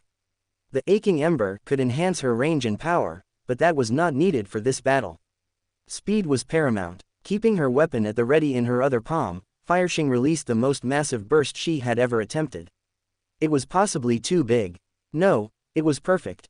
Yes, the gargantuan sphere crashed into the clouds, forcing Snowmobile back. He shielded his face, momentarily losing sight of the beautiful fighter. But that was not all. The hole ripped the fabric of the ground like torn paper, revealing the azure sky below. Just as Bee had asked, the angry sleepless tumbled into the gaping fissure, relieving the queen of one of her adversaries. It was not a moment too soon. The timing had been flawless. An ember of pride burned in Fireshing's chest. She suppressed the feeling. Don't get a swelled head, the woman reminded herself. There would be time to celebrate when it was all over. There were still 3 members of Dawnbreak left to defeat. And Fire was determined to see the battle through. Snowmobile recovered his footing in barely a moment and had already begun creating a spider web of strings between his fingers. The movement was mesmerizing and Fireshing felt if she stared at it for too long, she would become entranced. Blinking, Fire brought her aching ember in front of her body and lit the tip of the spear. The metal began to glow with a blinding radiance that would rival the absent sun. Snowmobile squinted against the tiny star as he constructed the final string. He twisted his wrist differently this time and rather than a ball, a wide net formed in front of him. With one less competitor in the ring, the artisan had changed his tactics. The net came flying at Fireshing, but she stood her ground. As the electric trap came within reach, she slashed her fiery spear from above her head straight to her feet in a fierce, decisive movement. Her muscles tensed as the electricity from the net ran down her shaft, but her momentum allowed her to finish the action. The gamble had paid off. The net might have had tremendous force and power, but it lacked cohesive strength. The heat of the aching ember had cut through it like it was made of butter. Rather than ensnare the auburn-haired duelist, it split, slid past her body, and crashed in a heap behind her before detonating.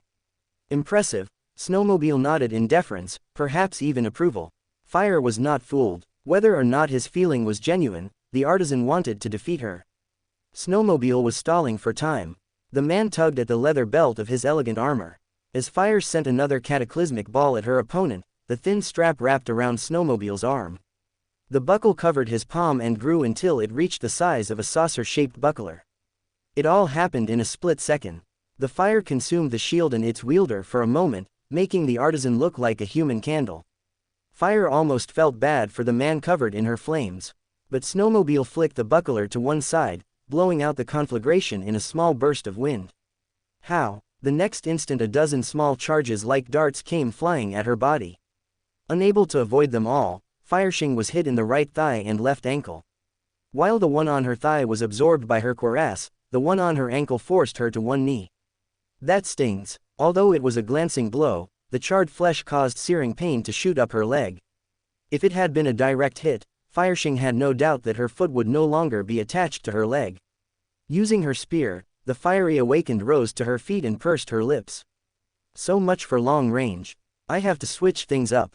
Biting back the pain, Fire lit the tip of her spear as if to launch another missile at the other duelist. When he lifted his buckler to block the blow, he missed her sudden movement. All at once the woman set up on him, stabbing the spear past the shield and into his upper arm. Snowmobile cried out in pain. With his other hand, he lifted a spear of his own to push the woman's weapon away. Only his was not made of wood and metal. It was made of golden electrified strings. Did he make that just now based on my weapon? Fireshing was amazed. but not in awe enough to let the weapon stand. She tugged her aching ember across the snowmobile's body, cracking the golden duplicate before it had time to fully solidify. Just as Fire suspected, the spear needed more time to cure before being fully functional. It was strong enough to push her aside, but not sturdy enough to withstand a direct hit. Seeing her moment, Fireshing shoved her white-hot spear into the snowmobile's abdomen. Pushing back his shield, the man grabbed her hand and held it. Paradise in red has been eliminated. The words barely registered as Fire's fingers tingle. She was receiving a memory. From one artist to another, Snowmobile said. Then his bloodied body dissipated into sparks. Snowmobile has been eliminated. The voice of the Dreamscape almost overlapped itself with the two announcements. Fireshing and Queen Bee locked eyes. Both were sweating from the exertion. 3 down, 1 to go. Bee said through the other's voice. The two ladies had whittled down the playing field and had not only evened the odds but also tipped them in their favor. For the first time in the battle, they were no longer outnumbered. But that didn't cause them to let down their guard. On the contrary, the tension in the air only increased. Thorai opened her eyes and grinned at her two opponents. She leisurely stood from her cloudy seat and stretched her arms. I was hoping it would come down to this. Now that it is just us girls, how about a real fight? What does she mean by a real fight? Fire asked her teammate. Bee shrugged and raised her estoc. I don't know, but I don't think we are going to like it. The three ladies faced off in a triangle, with Bee and Fireshing spreading as far apart as they could. The harder it was for Thorai to keep them both in her sight, the better it would be for their numerical advantage. For the first time in the duel, Thorai summoned a weapon. A naginata shimmered and took form in her graceful hands. The polearm was as lightweight as it was strong, ending in a deadly curved blade above her head. The reach of the weapon was even farther than Fireshing's spear, but that was not the only problem. Oh, Queen Bee suppressed a groan as her eyes were flooded with an overwhelming light. The sensation temporarily blinded her. That blade is like the sun. Fireshing was also stunned. I cannot see. I think it is just temporary. Bee tried to keep both herself and her friend calm. Don't look directly at it. I think I have a memory for that, the fiery awakened answered tentatively. Sparks were already beginning to form around the redhead's face. It should lessen the effect enough for me to function. Do you have anything? No. The noble queen had many memories, most of which she would be reluctant to use as part of her Dreamscape duelist persona, but none of them would help her against this particular kind of attack. I'll figure it out. Her vision cleared enough to see a shape rushing towards her. Bee barely got her estoc raised into position before the naginata came down on her like a guillotine. Unable to look directly at the blade, Bee used the blurry form of Thorai to gauge the woman's attack. A large ball of fire hit Thorai from the side. The last of Dawnbreak was momentarily stunned, giving the queen enough time to back up and get her bearings. Bee blinked the last of the fuzziness away as she shot away from the sizzling clouds. Fireshing now wore an elegant glass visor on her head. The reflective front obscured the woman's features, but Queen Bee could tell that Fire's face was turned towards her. Bee responded with an affirmative nod. She was fine. The next few passes were incredibly taxing. It was nearly impossible not to catch glimpses of the naginata's curved blade as it whizzed through the air, giving Bee flashes of temporary blindness at each pass. Each bout lasted a different length, and it seemed to depend on how close the metal was and how long the weapon remained in the queen's line of vision. It was very difficult to fight against a blade that Bee could not reasonably view, but somehow she held on. Barely. Thorai was quite skilled, and the reach of her naginata meant she could keep both competitors at bay without risking too much harm to herself. Can you get her with your flames? Bee asked Fire. Or are you running low on essence? I am low, but I have enough essence. It's just, she's moving too much, I am afraid I'll hit you. Fire responded. Even in the transmission of the thought, Bee could sense the other woman's concern. Bee allowed a little of her essence to help calm Fire, much to the redhead's relief. At the same time, the floating awakened continued to ward off Thorai's assault. Don't worry about me, I'll distract her and you blast her with everything you have got as soon as you get an opening. Only one of us has to survive to win, remember. Bee didn't have to see Fire's face behind the visor to know that she did not like the plan. It was fine to sacrifice a queen in a game of chess, but a very different thing to do in a duel. But Fireshing struck forward with her aching ember, saving Bee from a nasty blow by Thorai's hand. Let's end this. Bee did not let her teammate share her doubts. They would not do either of them any good. Fire nodded her reluctant agreement and fell back from the fighting. Nightmarish seconds passed as Bee tried to maneuver Thorai into position. The time-altering duelist was very good at avoiding Fire's balls of flame as well as both Lada's weapons. It did not seem like Thorai was using her ability to undo any of their strikes anymore. It either took too much concentration or essence for her to do so. Or maybe she just didn't want to. Thorai radiates sheer confidence. It was becoming overwhelming. Taking in as much of it as she dared, the queen then sent the confidence to Fireshing, hoping that it would help her teammate know what to do. Bee struggled to fight the other duelist in between bouts of blindness. Forced to rely on her battle instincts, the queen dodged, blocked, and struck using all of her wits to keep herself alive. Each attack was more fearsome than the one before it, and every moment Bee believed might be her last as the Naginata continually forced her into a world of only white. After a time it felt like every other blink was making her sight disappear. But then, it was strange. Somehow, for fleeting moments, Bee could still see Thorai's outline. It was wielding the spear in a delicate arc, continuing the move which Queen Bee had seen just before her vision vanished. Like a majestic afterimage of her powerful foe, trying to focus on the image made it vanish as inexplicably as it appeared. It was drowned out entirely by the blinding light. What in two worlds? Bee could not fathom what she was seeing. Nothing like this had ever happened to her before. Was Thorai's weapon giving her some mind attack, causing her to hallucinate, or was it something else entirely? Could it have been a vision of the future? The whole experience shook Bee to her core. Her eyes swirled with every color of confusion.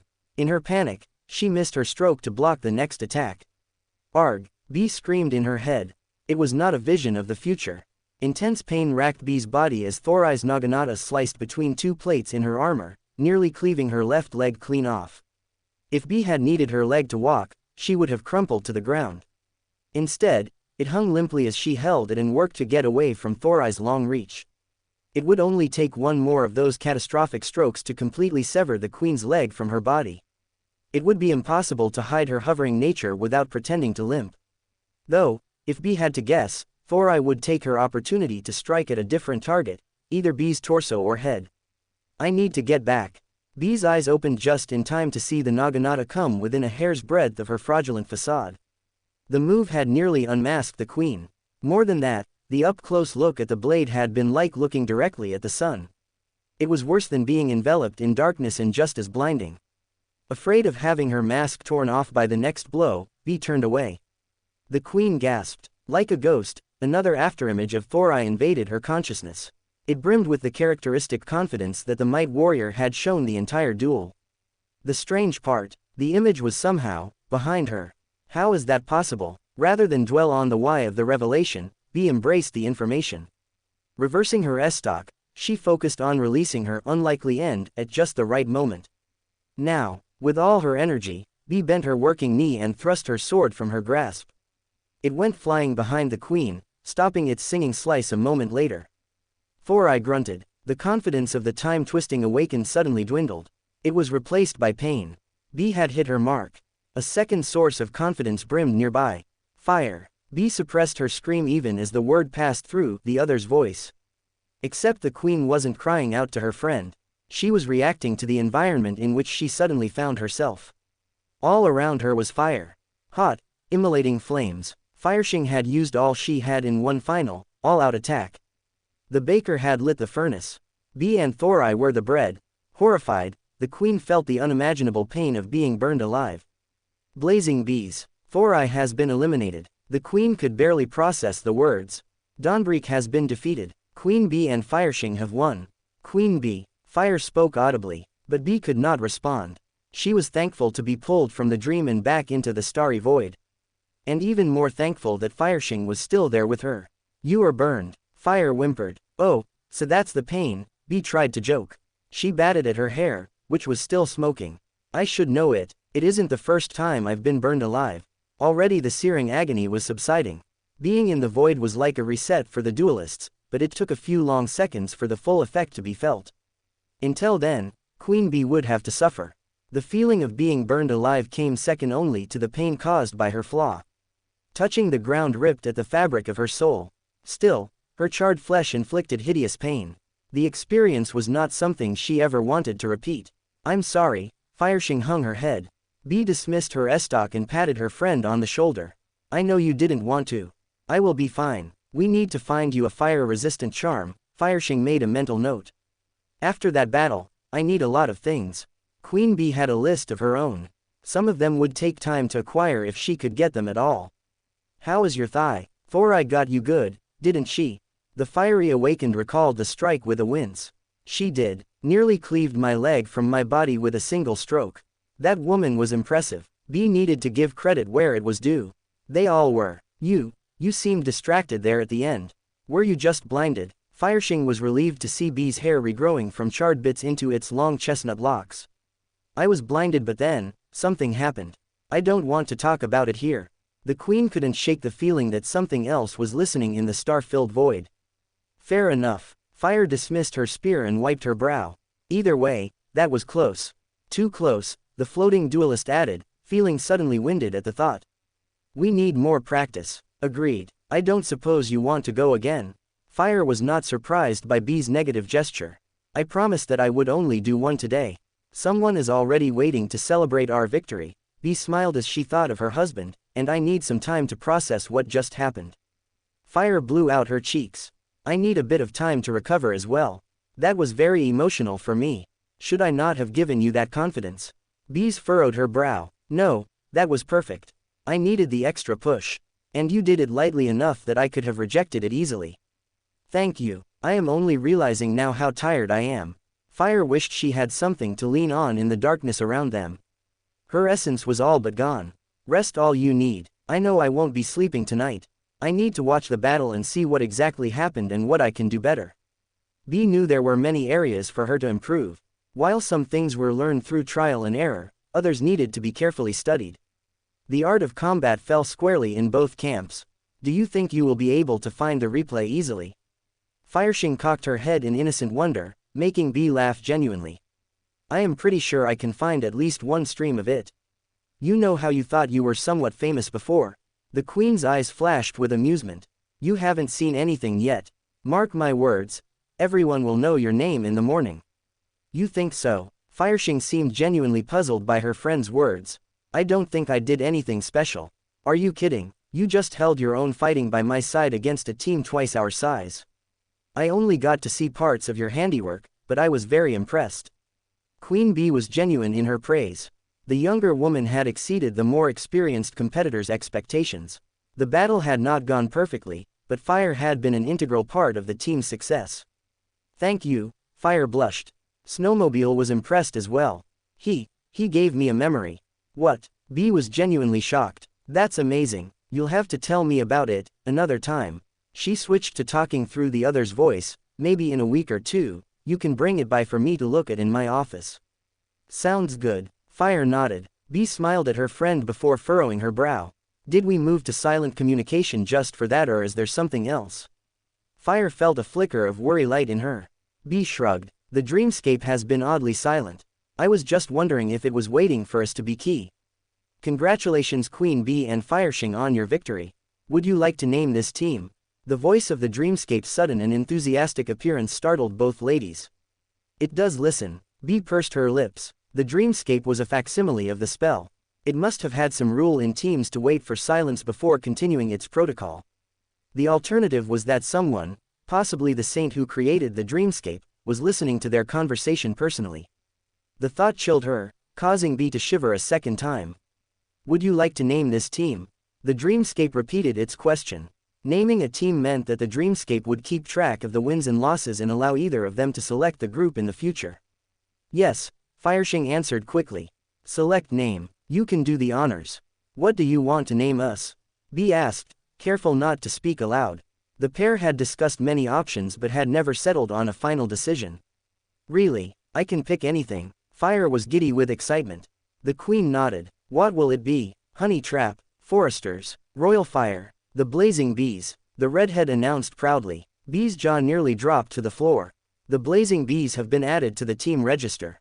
Welcome to the Dreamscape, Blazing Bees.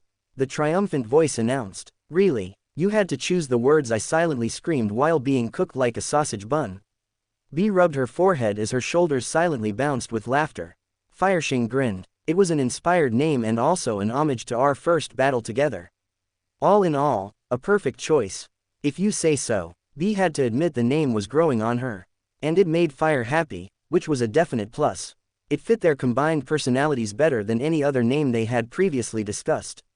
Having registered the team, the Dreamscape looped back into its regular cycle. Select Dream. As Bee and Fire had no intention of going another round before some contemplation and more practice, neither of them answered the question nor glanced at the choices. Thank you for doing this with me, Fireshing enthusiastically hugged the other woman.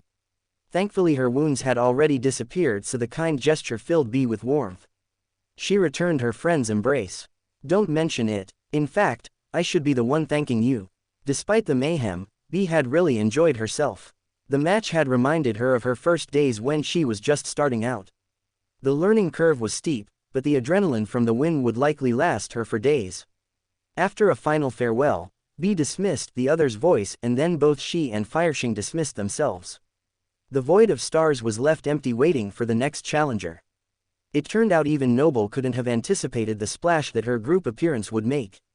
Having hidden behind a literal mask of anonymity for years, Noble had been well shielded from a significant portion of Queen Bee's fanbase.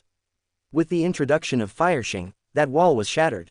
Many people knew of the lovable Sarai and her remarkable bakery. Most of her goods were toasted with flames lit by her aspect. Her success in the last Dreamscape tournament had increased her notoriety and flooded her with new business.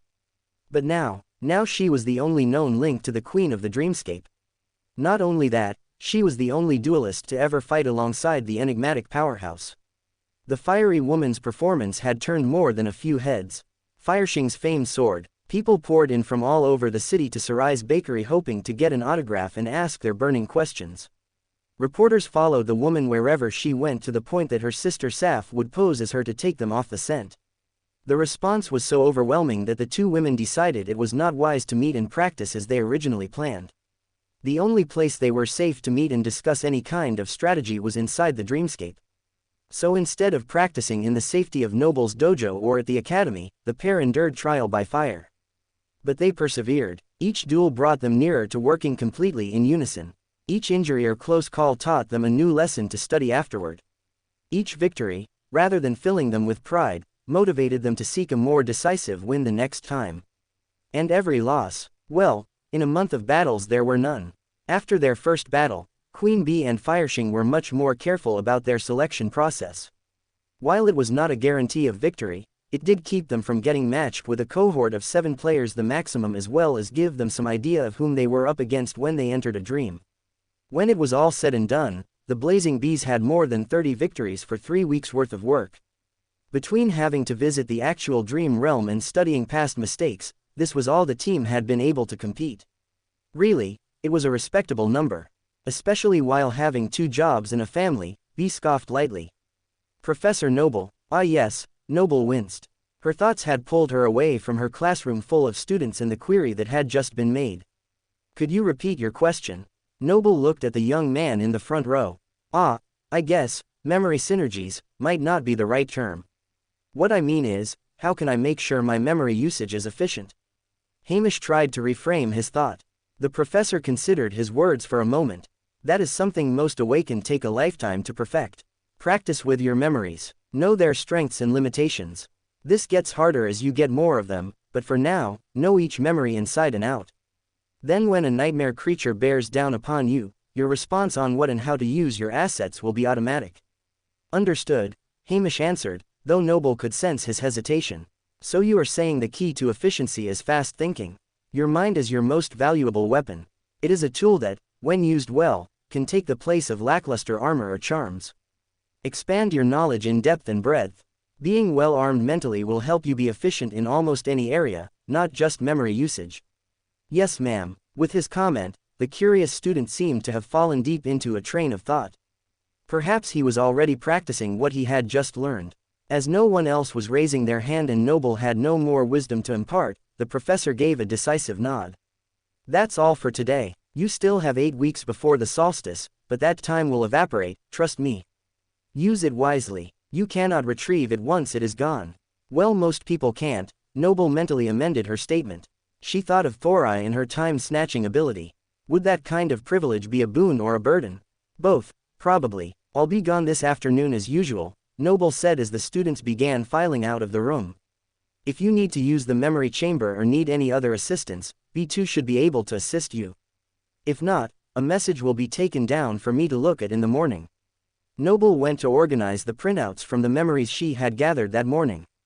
2 tools and a charm. Nothing noteworthy but still good to file away. Noble collected the papers and put them in their proper place. She then went to tidy the rest of the room. With no one but her android to keep her company, Noble could finally relax with no one else's emotions assaulting her senses. So the professor was a little disappointed when she heard the door to her classroom open behind her. "I'll be with you in a minute," Noble said reflexively over her shoulder. Professor, I think I need some help with a memory or something," the high falsetto voice teased. Freezing, Bee dropped the datapad back on her desk and spun around. Her face lit up with excitement. "Sir, the professor rushed forward and hugged her friend. "I haven't seen you in ages." The words were not just for show in case someone walked by. While Bee and Fire had spent plenty of time together lately, Noble and Sarai had not had a chance to converse like old friends. "It is good to see your smiling face as well," the baker lowered her voice back to its normal register. "I was beginning to think it would never happen."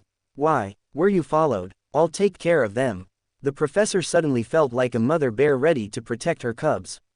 No one was allowed to follow me into the academy, and then I ducked into a restroom to change my appearance." Fire grinned. Noble noticed the lady's red hair did look almost black in the classroom's light.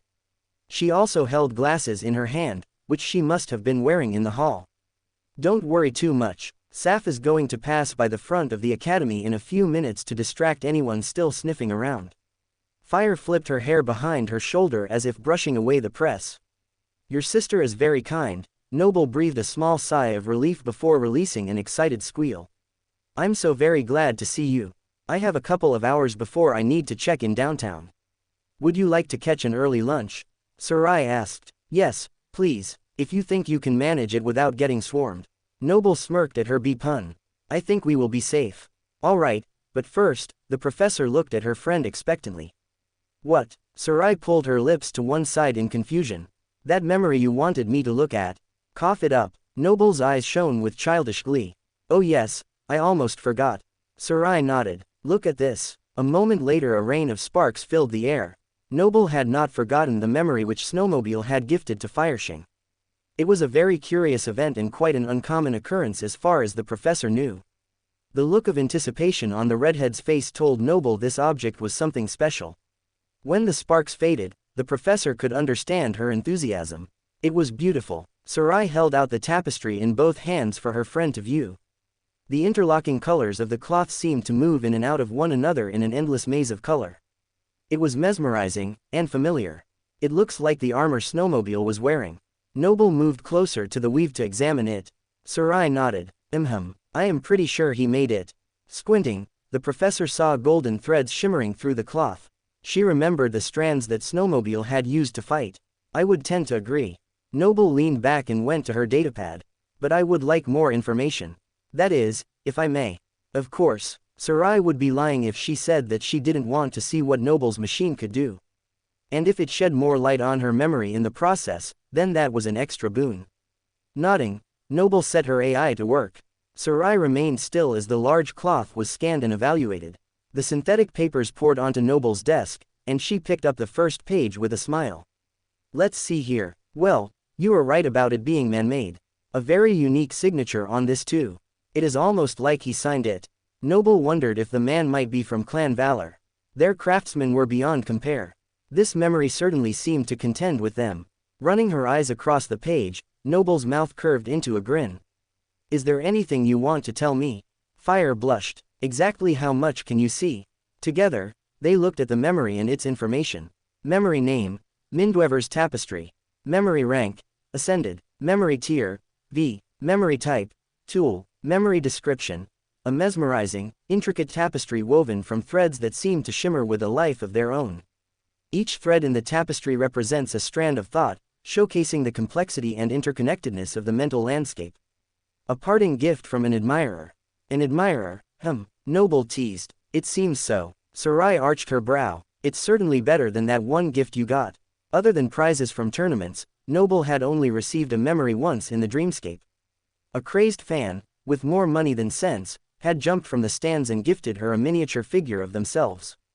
Noble neither wanted to think about how much the awakened had spent to have the thing crafted, nor did she want to know about its single enchantment. She simply crushed the tiny abomination at her first opportunity. Noble blanched. I wish I hadn't told you about that.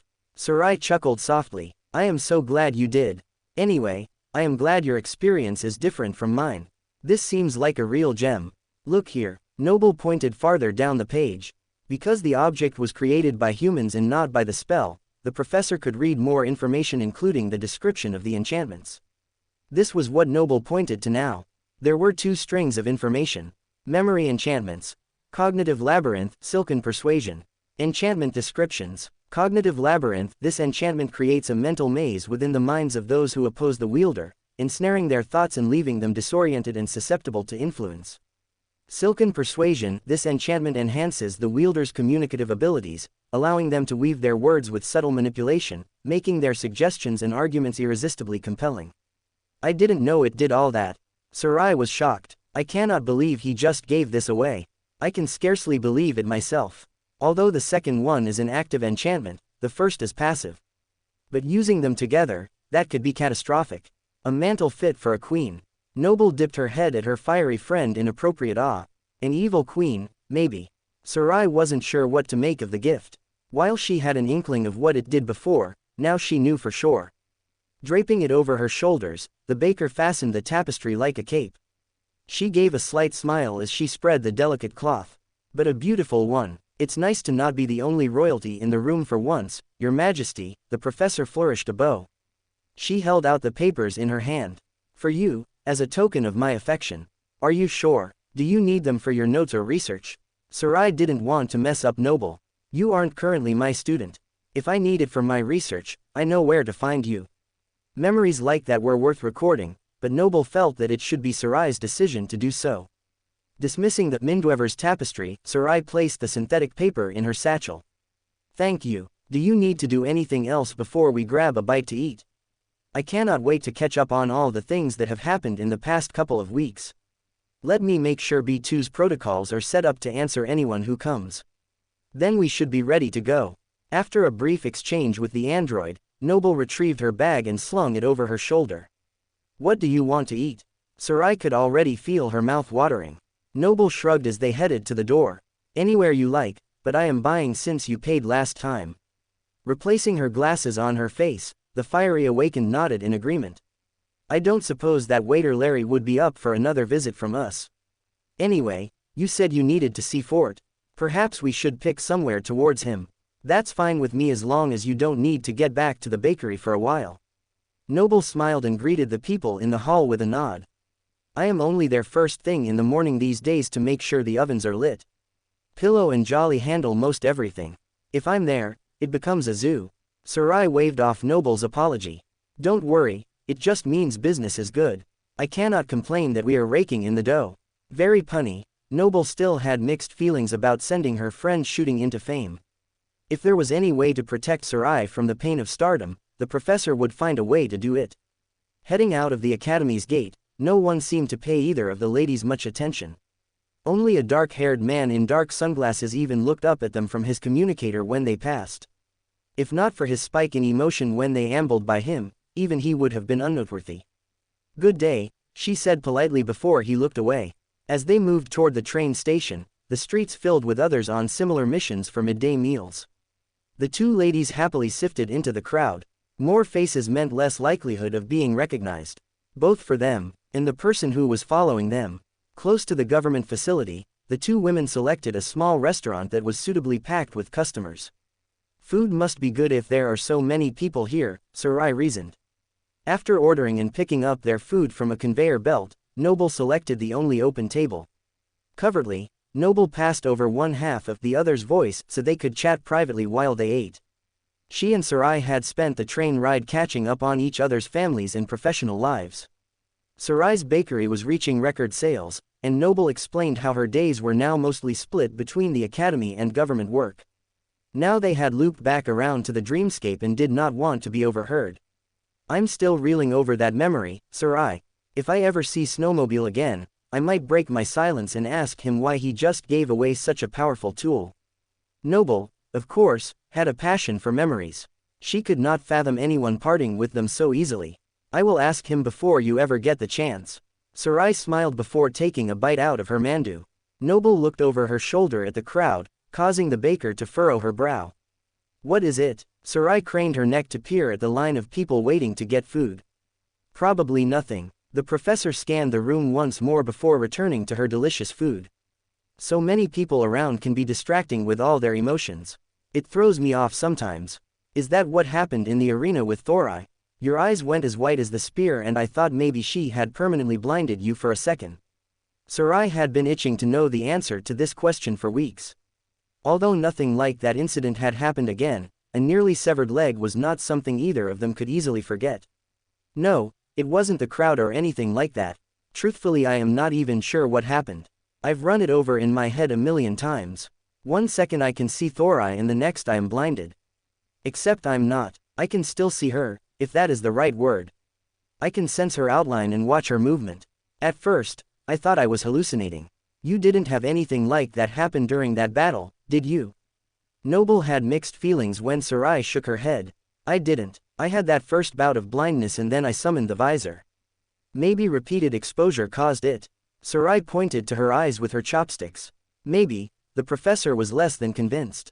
Part of her wanted to believe it was just a side effect of the memory that was used against her. Then she could study it for a paper, but ultimately dismiss the experience as a fluke. But if it wasn't anything that Thorai did, and was in fact something else, something inside Noble that had allowed her to perceive the world in such a strange manner, that was something Noble needed to explore. There is more than one way to see, Bane had told her years ago. Now the professor wished that she had asked the blind awakened exactly what he meant.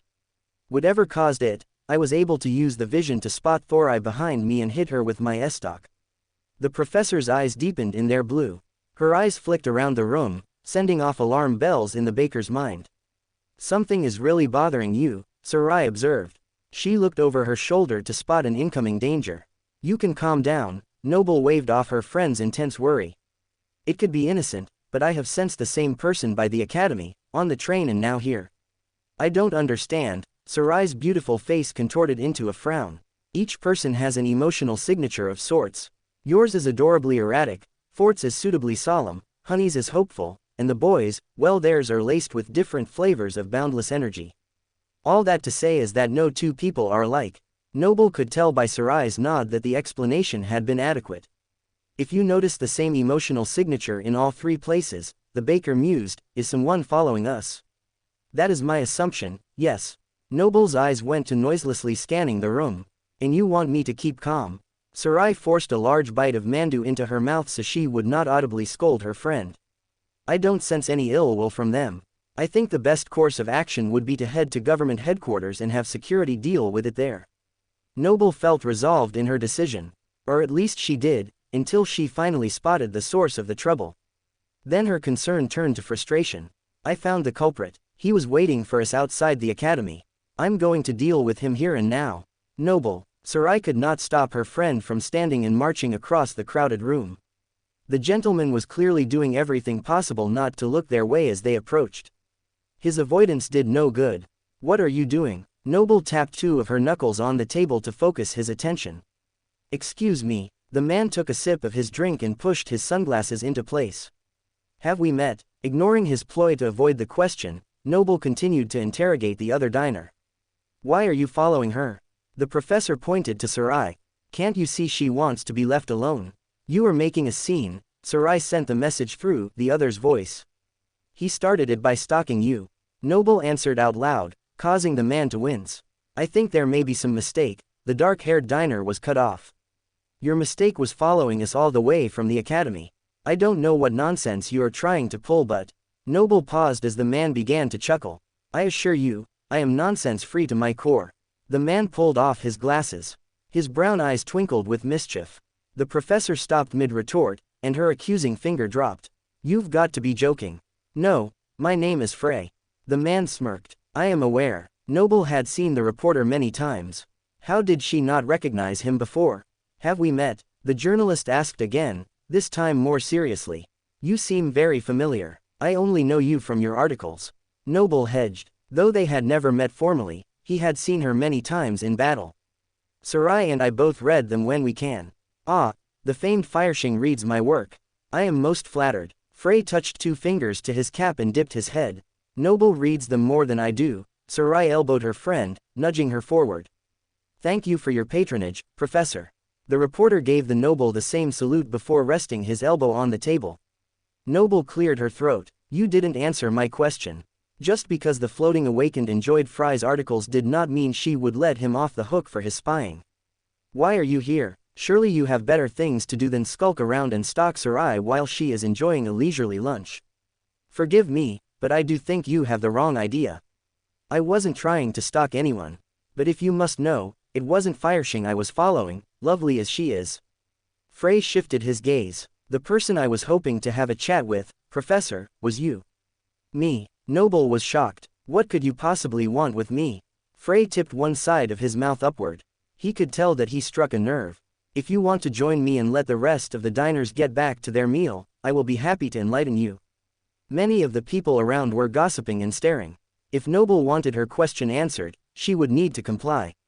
In the end, her curiosity got the better of her. Well, the Autobot already cleared my table. Seems my only choices are to join you or leave. There was a defiance in Noble's voice that amused the reporter. Those do seem like the only options, Frey agreed. Allow me to make it up to you for losing your meal. Good food is not to be wasted. I am sorry. Your order can be on me. He motioned to the chair across from him in invitation. No need, I was finished anyway. With a sigh, the professor slid her body over the seat and pulled it up to the table. What are you doing? I am pretty sure he is about to publicly out you as Queen Bee. Sarai's frantic message only aggravated the alarm bells going off in Noble's own head. The whole situation made the professor intensely uncomfortable. If he wanted to call me out in front of all these people, he would have done it when he called you Fanfiction, Noble reasoned. I need to hear what he has to say. Sarai pursed her lips and pulled out the chair beside Noble.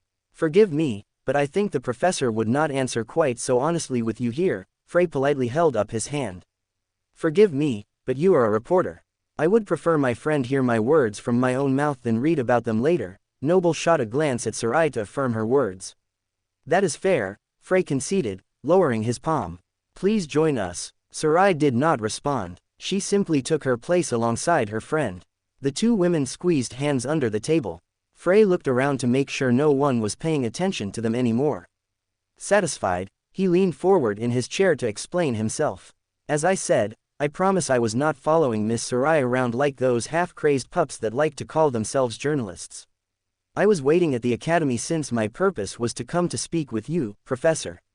My research confirmed you were friends, but I must say I was caught off guard when you came out with none other than the illustrious Fanfiction.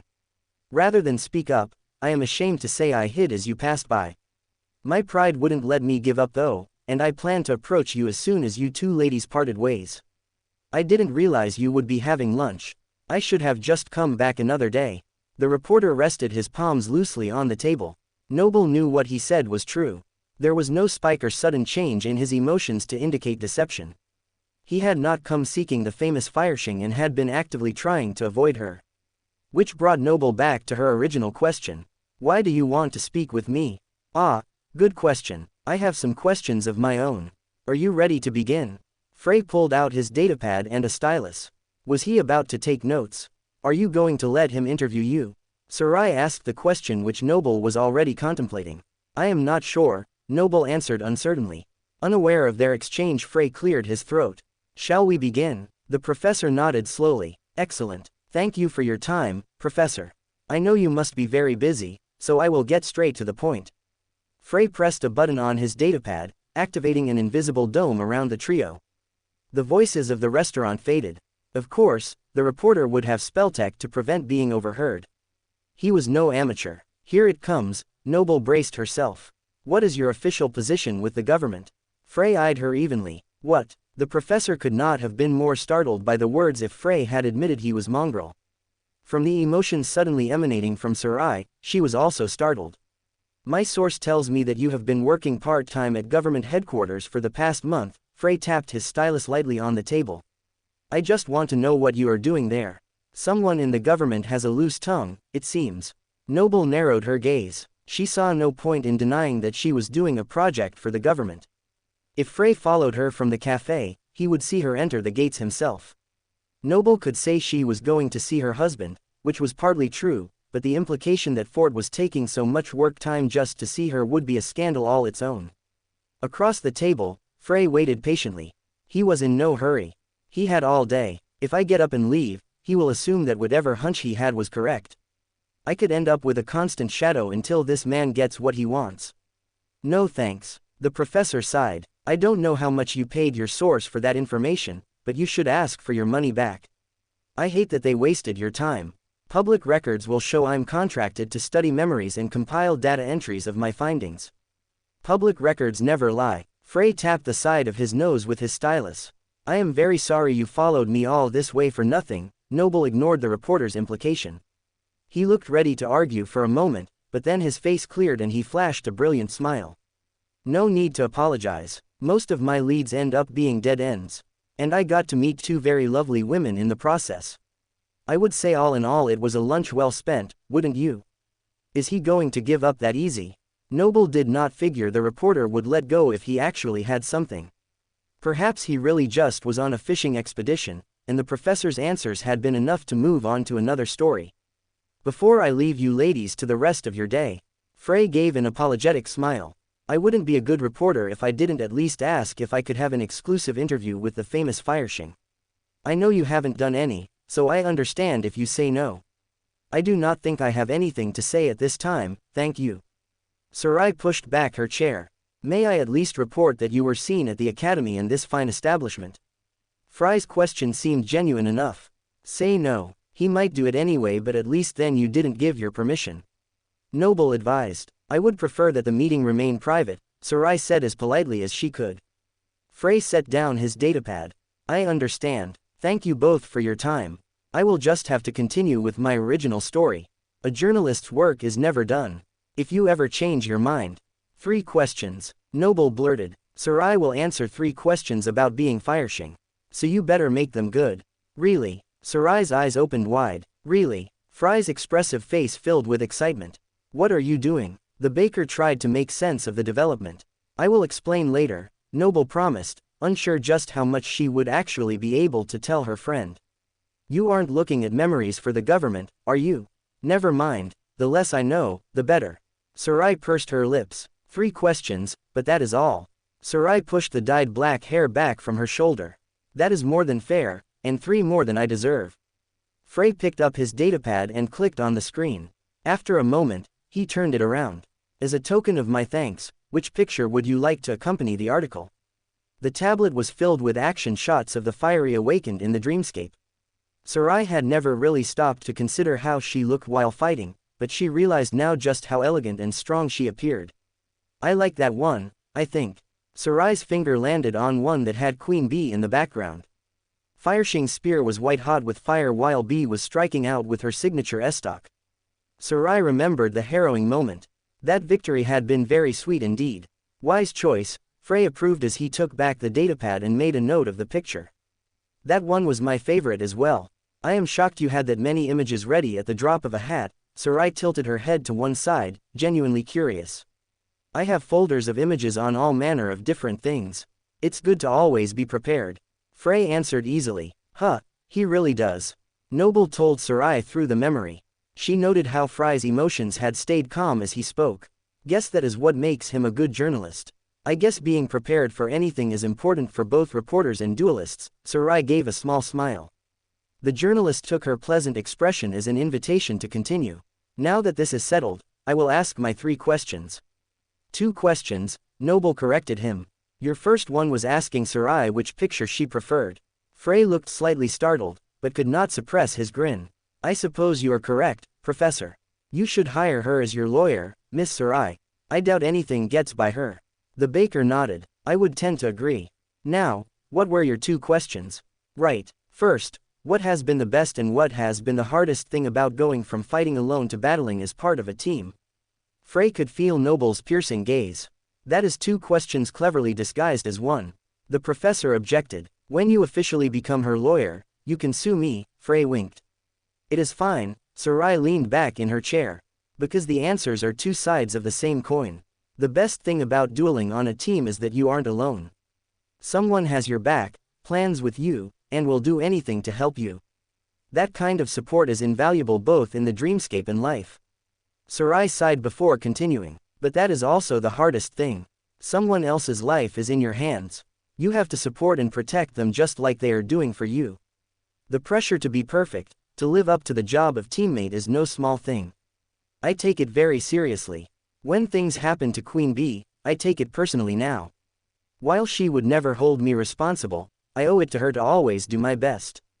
Ah, Sarai, Noble kept her face straight even as her insides melted a little.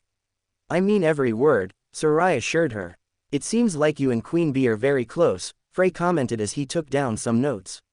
Sarai felt uncomfortable with his tone.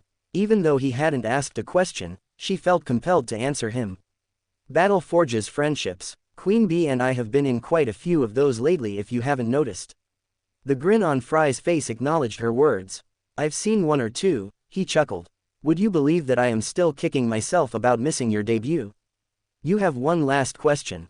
Noble reminded the journalist politely. Ah yes, I nearly wasted it. I have no doubt if Miss Sarai answered, you would have insisted I was through. The reporter pretended to wipe his brow. Indeed I would. Noble tilted up her chin defiantly.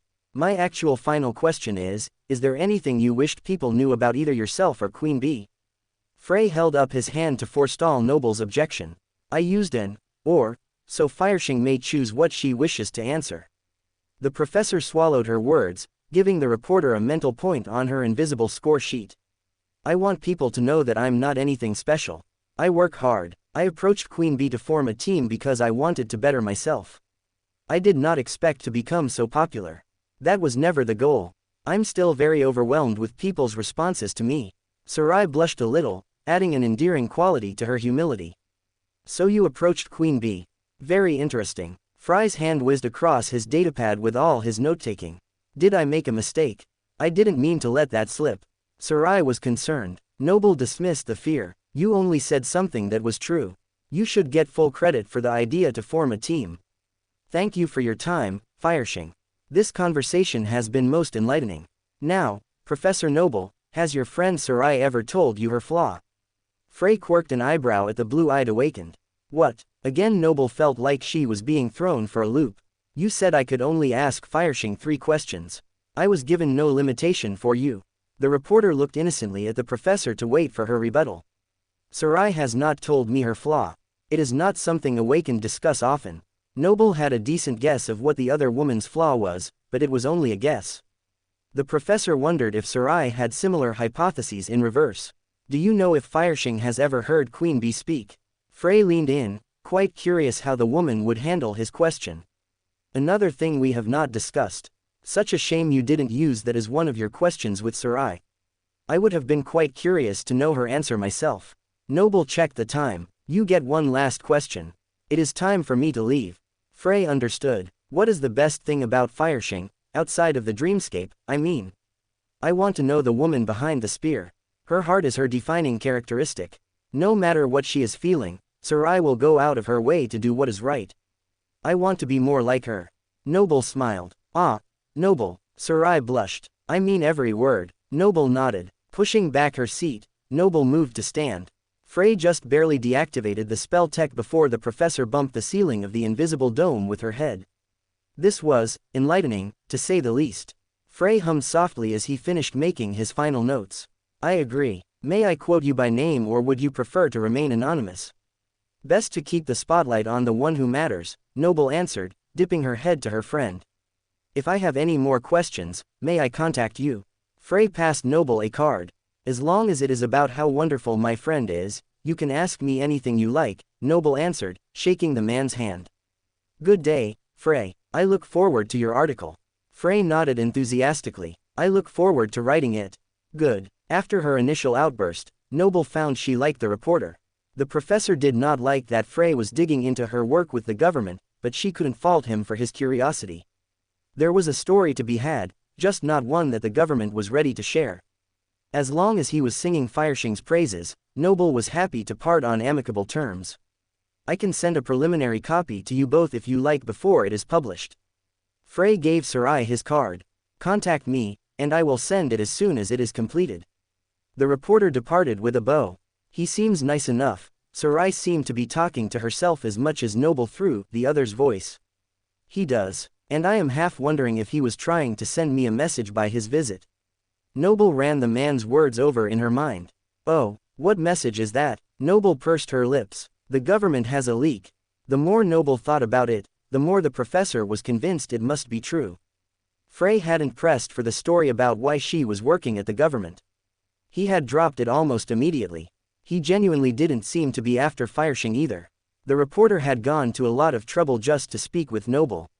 So what was his motive? Frey must have been trying to tip her off. But why would a journalist willingly give up a source? The only reason she could think of was, Frey thought the man or woman was a hazard. That's not ominous at all. During the walk to headquarters, Noble tried to hold on to every word that Frey had said during their exchange. Even one of the gatekeeper's cryptic riddles when Noble entered the government compound did not keep the professor from her train of thought. Noble was so laser-focused on getting to Fort and telling him what happened that she almost missed the beaming smile on his assistant when she arrived. "Hello, Professor Noble." Teddy beckoned the woman forward while staying in her seat. "It is good to see you, Teddy. Is my husband in?" Noble looked past the assistant to the shut door behind her. "In the building, yes. In his office, no. I think he went looking for you." Teddy twisted her body side to side with a wide grin.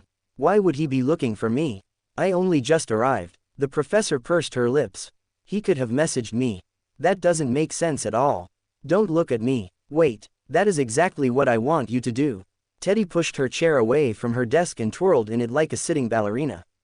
Noble let go of her quest for a moment as a smile formed on her face. "You got your spinning chair. Deputy Director Fort says it is my reward for being the best assistant he has ever had." Well, he didn't use those words, but the way he said, "Here," really said it all. Teddy spun again, releasing a happy sigh. "My life is complete. I am glad you are happy." The professor could feel the joy emanating from the ecstatic assistant. "I know I owe you for putting the idea in his head. I will never forget this. Never." Teddy leaned over one of the arms and spun so fast that her hair flew outwards like the tail of a comet. "Enjoy yourself." Noble backed up slowly. The young woman was having too much fun, and the professor saw no reason to dampen the mood. "You." The sound faded as Noble closed the door and headed back into the hall. Now where could Fort be? Noble's workspace was on the floor below this one. Because Fort wanted to be able to help his wife, he kept her as close as he could. That was convenient at times like this. Noble typed a message to him on her communicator as she headed for the elevator. She was still looking down when the alloy doors opened. Oh, her body bumped into another's as she hurried to get into the moving box. Noble's momentum was enough to knock Fort back into the wall of the elevator. As the doors shut, he was still getting his bearings on what had just occurred. "If you had wanted to have a romantic moment in the elevator, you could have said so," he joked as he rubbed the back of his head. "Some romantic moment. I am sure this place has microphones and cameras covering every centimeter." Noble furrowed her brow. "I am so sorry. Did I hurt you?" "I'll be fine." The deputy director waved off the concern. "I was hoping to bump into you, of course, but not like that. I need to speak with you. Shall we go to my office? I just came from there." Teddy was showing me her new chair. Noble smirked. "I know I am an old softy, but you said she would enjoy it. I just didn't realize how much." Ford went from rubbing his head to the back of his neck. "It's only her first day. The excitement will wear off, surely." The professor gave her husband a short kiss on the lips. "Should we go to my workspace instead? I need to talk to you as well. I would prefer to use the security measures of my office if you don't mind." "We won't bother Teddy if that is your worry." Fort pressed the button for the doors to open. Thankfully no one else had needed the elevator in that span of time, so they had remained where they were. Down the hall, Fort stepped back as he opened the door to his office. "After you," he allowed Noble to pass. "You are back." Teddy greeted them. She was trying yet another improbable trick while sitting on her new toy. This one involved balancing something on her hand while she spun. "Don't worry, my break is almost over, and I'll be right back to work. And look, Deputy Director, I haven't broken the chair yet. Aren't you proud of me?" Fort graced the young lady with a chuckle. "I am very proud of all the excellent work you do. Your chair acrobatics is not likely something I am going to brag about to my colleagues though. Understood, Teddy saluted. Back to work I go. Pulling her legs to her chest, the assistant opened her datapad and became very still. Her fingers flew across the screen as she completed her first task. Closing his office door, Fort confirmed Noble's confused stare. When she is in the zone, her work is unmatched. She gets more work done in 5 minutes than most of my previous assistants could do in a day. As he spoke, Fort activated his security protocols, shrouding the room in an invisible shield. Now we were looking for each other. Do you want to go first? Would you believe this is the second time today someone has activated a cone of silence around me? Noble sat down opposite the deputy director. I would, actually, he responded. Sliding his datapad across the desk, Noble came face to face with a picture of herself and Sarai seated across from the reporter Frey. Noble blinked at the screen. How did you? That's a famous journalist. Did you tell him anything important? Fort's voice overlapped her own. Only about how wonderful the duelist Fanfiction is. Noble studied the picture more closely. Is this from the security camera? Are you watching me? No, nothing like that. You were eating across the street, and one of my subordinates saw some sort of scene you made. He recognized the reporter and thought I should know. Fort sighed. I am glad to know it was something innocent. It wasn't, Noble admitted. Fry's initial question was to ask me what I am doing for the government. He insinuated that he did not believe what the public records showed. Why would he be suddenly interested in what you are doing? How would he even run across that information? The deputy director stopped his fidgeting hands. Noble did not need to see them to know he was growing uncomfortable with where this was going. Frey said he had a source tip him off. In fact, he followed me all the way from the academy just to ask me what I was doing for the government. After I recited what the public record said, he dropped the matter entirely. It felt like he was trying to give me information, not get it. Fort considered his wife's words. You think he was warning you? Or just trying to make you paranoid? Frey didn't show any sign of deception. He was quite open, especially for someone who digs for secrets. Noble gave her honest opinion. Anyway, there are far easier ways to make the government paranoid than approaching a lowly contract worker. The journalist seemed to know he had stumbled on something important. Well then, I will make quiet inquiries to find out who could be feeding the press information. If there is someone, we will find them. The last thing we need to get out is that the government knows about a coming doom but not when or where it will be.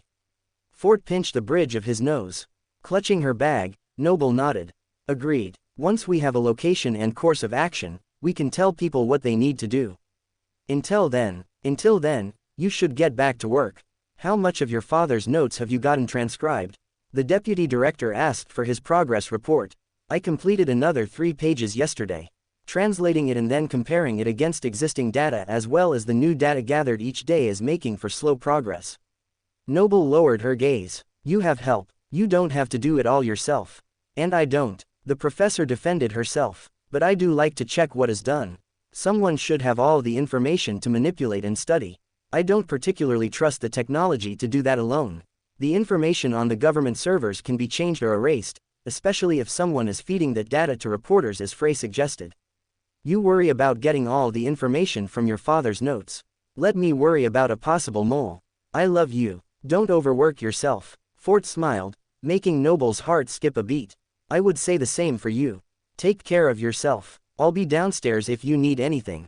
Noble blew her husband a kiss. I love you too. Catching the invisible kiss, Fort tucked it neatly in his pocket. Say hi to your team for me. He deactivated the safety protocols for her to leave. Noble nodded. I'll see you tonight. Opening the door, Noble heard a resounding crash. I'm okay, Teddy announced. A small wheel rolled and hit Noble's foot. You don't happen to have a screwdriver, do you? While Teddy reassembled her chair or, as she put it, improved it, Noble headed down to the floor below to get to work. While the meeting with Fort was necessary and government-related, it was not the reason she was there. Other pressing tasks needed to be accomplished. The place where Noble worked was very different from the offices above. It was large, comprised of 2 smaller rooms with a main area in between. The walls of these rooms were all white and lacked decorations of any kind. The only thing that gave the room any color was the screen taking up one of the walls in the largest of the 3 rooms. It was in this converted laboratory where Noble spent half her days. After a month in the sterile surroundings, the professor was growing used to the lackluster decor. Entering the reception room, Noble was welcomed by a thin young man who stood from behind a desk. His dark hair and dark eyes stood in stark contrast to his fair complexion. "Greetings, awakened Noble. Is everything all right? I must look displeased," Noble noted, pressing her lips together. Her children often asked her if she was angry or upset when she was just deep in thought. The young man seemed to share their opinion. Noble plastered on a smile. "I am just fine, Everin. Thank you for asking. How are you?" "Ever the same for this humble Rin. It is very noble of you to ask." Speaking of noble, the young man's dark eyes twinkled. "What do you call a noble, who is also a mathematician?" "Someone likely overworked and underpaid," the professor answered with a smirk. Everin shook his head and answered brightly. "Account. Ah, I wasn't accounting for that answer, was I? I needed a moment of levity." "Thank you," Noble chuckled. "Now, to business. How are things going here?" Everin was assigned as Noble's government assistant. While the professor worked at the academy in the mornings, Everin completed any tasks that he could to speed up her work when she arrived. He also helped her get access to things and connect her to anyone she needed. The dark-haired man looked down at his datapad. "Things were rather exciting this morning. There have been a dozen more data points discovered overnight. A few are believed to be from the previous days that were missed, but 2 of them are new." Noble frowned. It wasn't the first time that the data had come in a sudden burst. The professor had almost accused the government of withholding information until Fort told her that fewer resources are used to search for gates in uninhabited areas. The less frequent sweeps meant information often came in batches. "Thank you," Noble motioned for him to follow her. If 12 were caught, how many more were missed? The question rattled around in the professor's mind as she hurried into the lab. Of course, worrying about new data wasn't really part of her job or even her concern. That was the responsibility of Manager Whalen. Noble greeted the tall, toned government official. The project manager looked at the professor with a weary expression. "You are late. Deputy Director Fort asked me to meet with him on official business before I came to you. I will let you know next time I am going to be delayed." Noble dipped her head. Whalen was not an awakened but spent enough time around them that he had lost all the awe and reverence that most people felt. His frank and open manner had taken Noble a while to get used to. She didn't want to cause trouble and respected the chain of command. When Whalen said to do something, Noble listened. "Before you get to your usual tasks, I want to talk with you about something in a moment. I'll call you when I am ready." Whalen walked off, not waiting for an answer. Noble and Everin exchanged a glance and shrug. They would just have to wait to see which one of them the manager was talking to. In the room, a dozen people worked counting Noble and the other 2 men. 3 sat along a long desk facing the screen on the wall. The desk itself had Spelltech incorporated into the top to make a seamless interface between the wall and the tabletop work. While she waited, Noble strolled over to one of the computer specialists. He was staring so intently at the screen that the professor hated to bother him. Dino's fingers flew across the desktop's pad without him having to look down. That wasn't surprising. Although he was young, the Awakened had a close relationship with the technology he was manipulating. Part of his ability fueled the Spelltech, which was currently analyzing all of the failures of the Obel scale. Today, that task was labor-intensive. 12 gates that had almost no warning, Dino said over his shoulder to the Noble. "Math is not my strong suit, but that seems like 12 too many." "I agree," Noble said. "There is something poetic in seeing warning signs in the fact we are not being warned." Like a silent scream, the analyst sighed. They stared at the map on the wall for a moment. Every new gate from the past 6 months all over the world stood out like an angry pockmark on the landscape. The new 12 were a darker red than the rest. The newest of the wounds inflicted on the earth. What was the average time between the notification and the gate opening? Noble studied the locations of the new spots. "For the 10 old ones, I have no idea. Our satellites are stretched too thin. We will get new ones up soon. Until then, we are a bit blind. But for the 2 newest ones, the warning time for each was a minute and a half." Dino refused to look away from the screen. Noble could feel the tension radiating from his body. She gently sent a bit of calm towards him, inviting him to accept or reject it. Dino inhaled deeply. "It's too short," the young Awakened continued more calmly. "And there are too many of them. I need more of your information to compare it to. I'll get on it as soon as I finish with whatever Manager Whalen wants. I will have Everin bring a copy of the transcripts to you when they are completed." Noble glanced at her assistant, who was mesmerized by the screen. Everin snapped from his reverie and nodded with a small smile. Of course, I will be happy to run them over the moment I am asked. Anything to jog Dino's memory into solving this mystery. Dino raised one eyebrow at the assistant. Everin shrugged. What, was that a step too far? Sometimes I have a one-track mind. I will try not to jump the gun with my puns again. Dino clicked his tongue. Your puns make me cringe, but I am strangely feeling better. Thank you. Anytime. Everin's grin grew. Noble was relieved that her efforts to calm Dino had been successful and also had not been attributed to her at all. It was an accomplishment, albeit a small one. Hopefully, more victories will come soon. Keep up the good work, Awaken Dino. I am glad to be on this team with you. Noble dipped her head. She could sense the mood shift behind her. Awaken Noble. Manager Waylon called from the far side of the room. Noble straightened her back and put on her most polite smile. The sooner she got this conversation over, the sooner she could get to her actual work. Though at the rate she was going, dinner would come before she was able to look at a single page. After asking Everin to send her whatever new information he had, Noble strolled over to Manager Waylon. He was still speaking to someone Noble vaguely recognized. Quote, I think that is all I needed to know. Thank you for bringing them here. I will find someone else to show them out. Be on your way, Mitt, before the deputy director asks why I am keeping you so long. You are so chatty. Waylon waved toward the door. Turning around, the other worker ran straight into Noble. From his emotions, he was not very happy about being so rudely dismissed. His face went from sour to polite in an instant. Awakened Noble, he bowed awkwardly. Please excuse me. No harm done. The professor tried to make up for Waylon's rudeness. Have a good day. Thank you. The man turned away slowly toward the exit after another bow.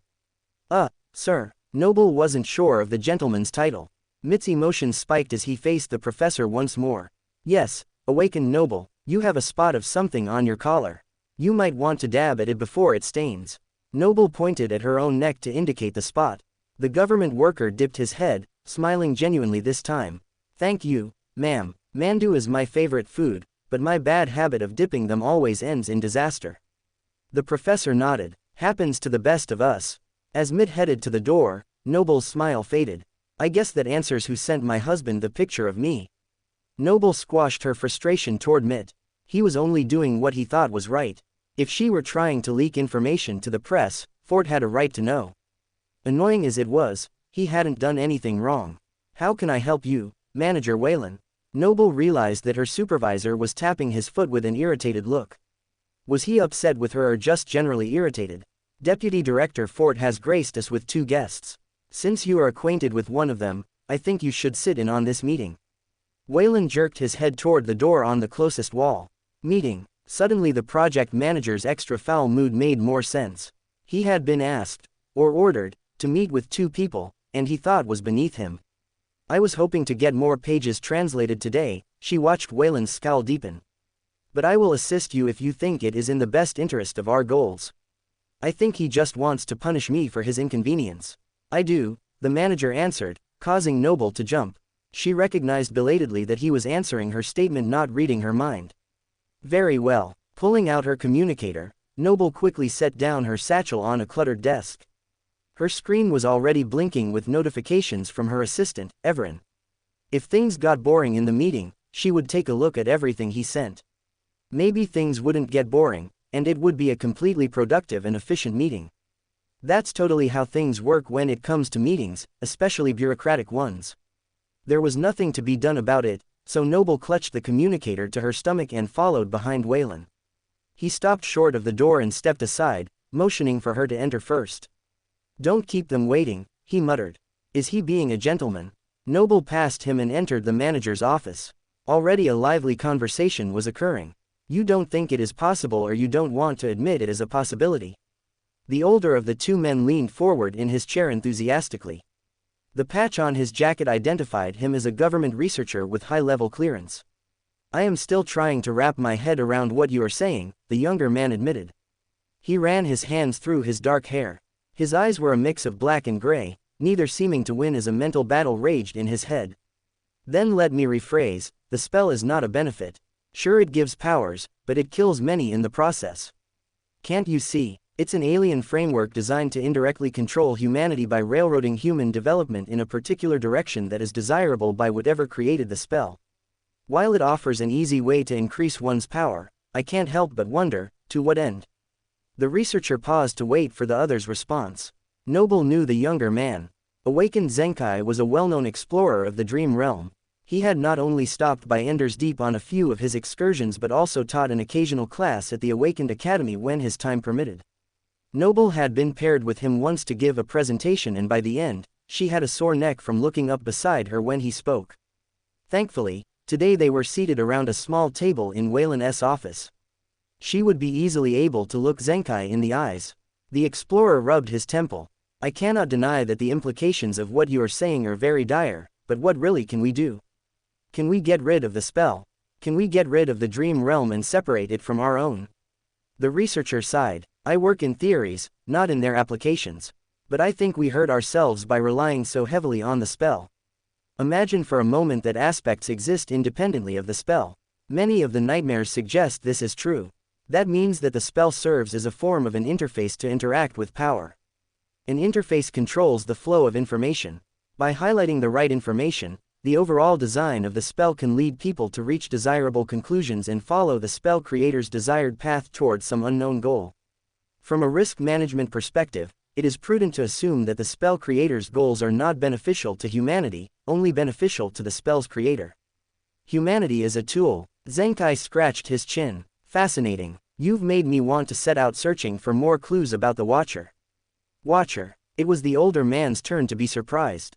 The spell has never mentioned a creator, but I agree that something must have spawned or made it. I know the gods are dead, but I sometimes feel that the spell is paying very close attention. So I call the being behind it all the Watcher. Zenkai and the other awakened exchanged knowing looks. But what they suddenly knew, Noble had no idea. While she understood the words they were speaking, the concepts behind them were not something she felt comfortable with.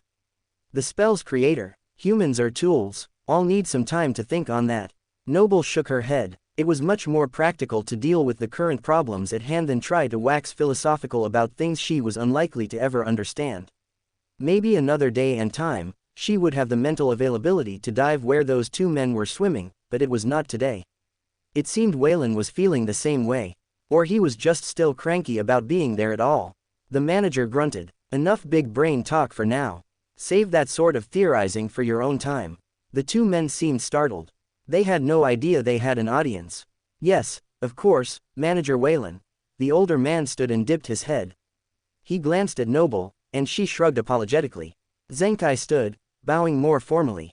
Anything you say. Good. Waylon cracked his knuckles. Let's get down to business.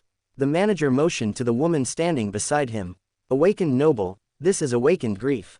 When he isn't making wild theories about the purpose of the spell, he is one of our foremost government researchers. Noble had not heard of awakened grief before, but that wasn't surprising. While the government funded the Awakened Academy, it was a separate entity. The Academy's researchers publicly presented their work.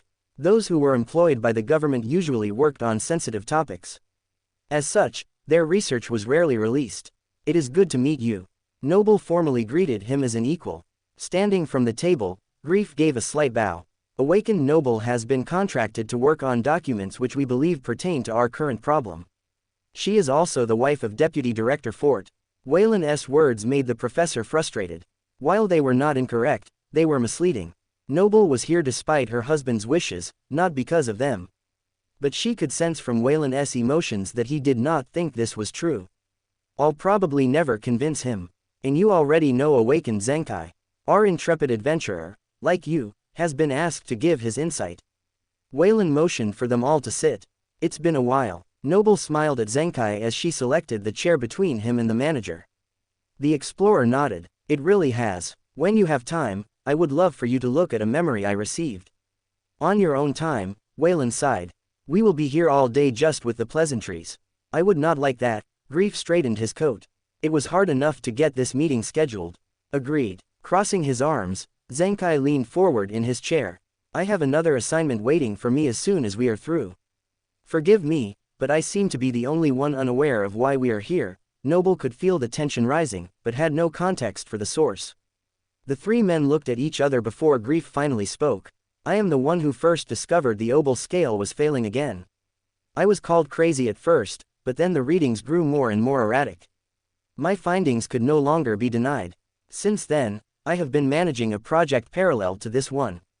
It made some sense. A huge gate was going to open, poised to wipe out another continent. There had to be many teams besides Wayland's group trying to solve the problem. You found something. Noble raised her brow. It is what I haven't found that is curious. Grief lifted the datapad in front of him and passed it across the table. It was columns and columns of data about the nightmare gates. The information included where they had opened and when, their category and location in the dream realm, if known, and, most importantly, the amount of warning time provided by the obel scale. Looking at all of the numbers, Noble felt a little overwhelmed. I'm not sure what I am supposed to see, she admitted. Grief smiled weakly. That is the problem I have as well. No matter what I do, I cannot find a discernible pattern. The spell is very deliberate. I cannot help but feel there is a pattern there. We are just missing it. Are you sure you have all of the data? Zenkai asked. Grief looked at him curiously. Care to explain? When I explore the dream realm, there are plenty of things I don't understand. But it is usually because I do not have all of the information. The more lore I can acquire, the closer I get to discovering the truth. If you are not close to the truth, perhaps you simply do not have enough information to complete the picture. Zenkai wasn't sure if he had overstepped, but Grief simply nodded. That's the reason I am here. It was mentioned that you are working on some documents, awakened Noble. That is correct. Noble shot a glance at Wayland. How much was she allowed to reveal? Very good. I request access to them. I do believe they might shed some light on what I am lacking. Grief looked hopefully at the professor. It is fine with me, the floating awakened welcomed any help.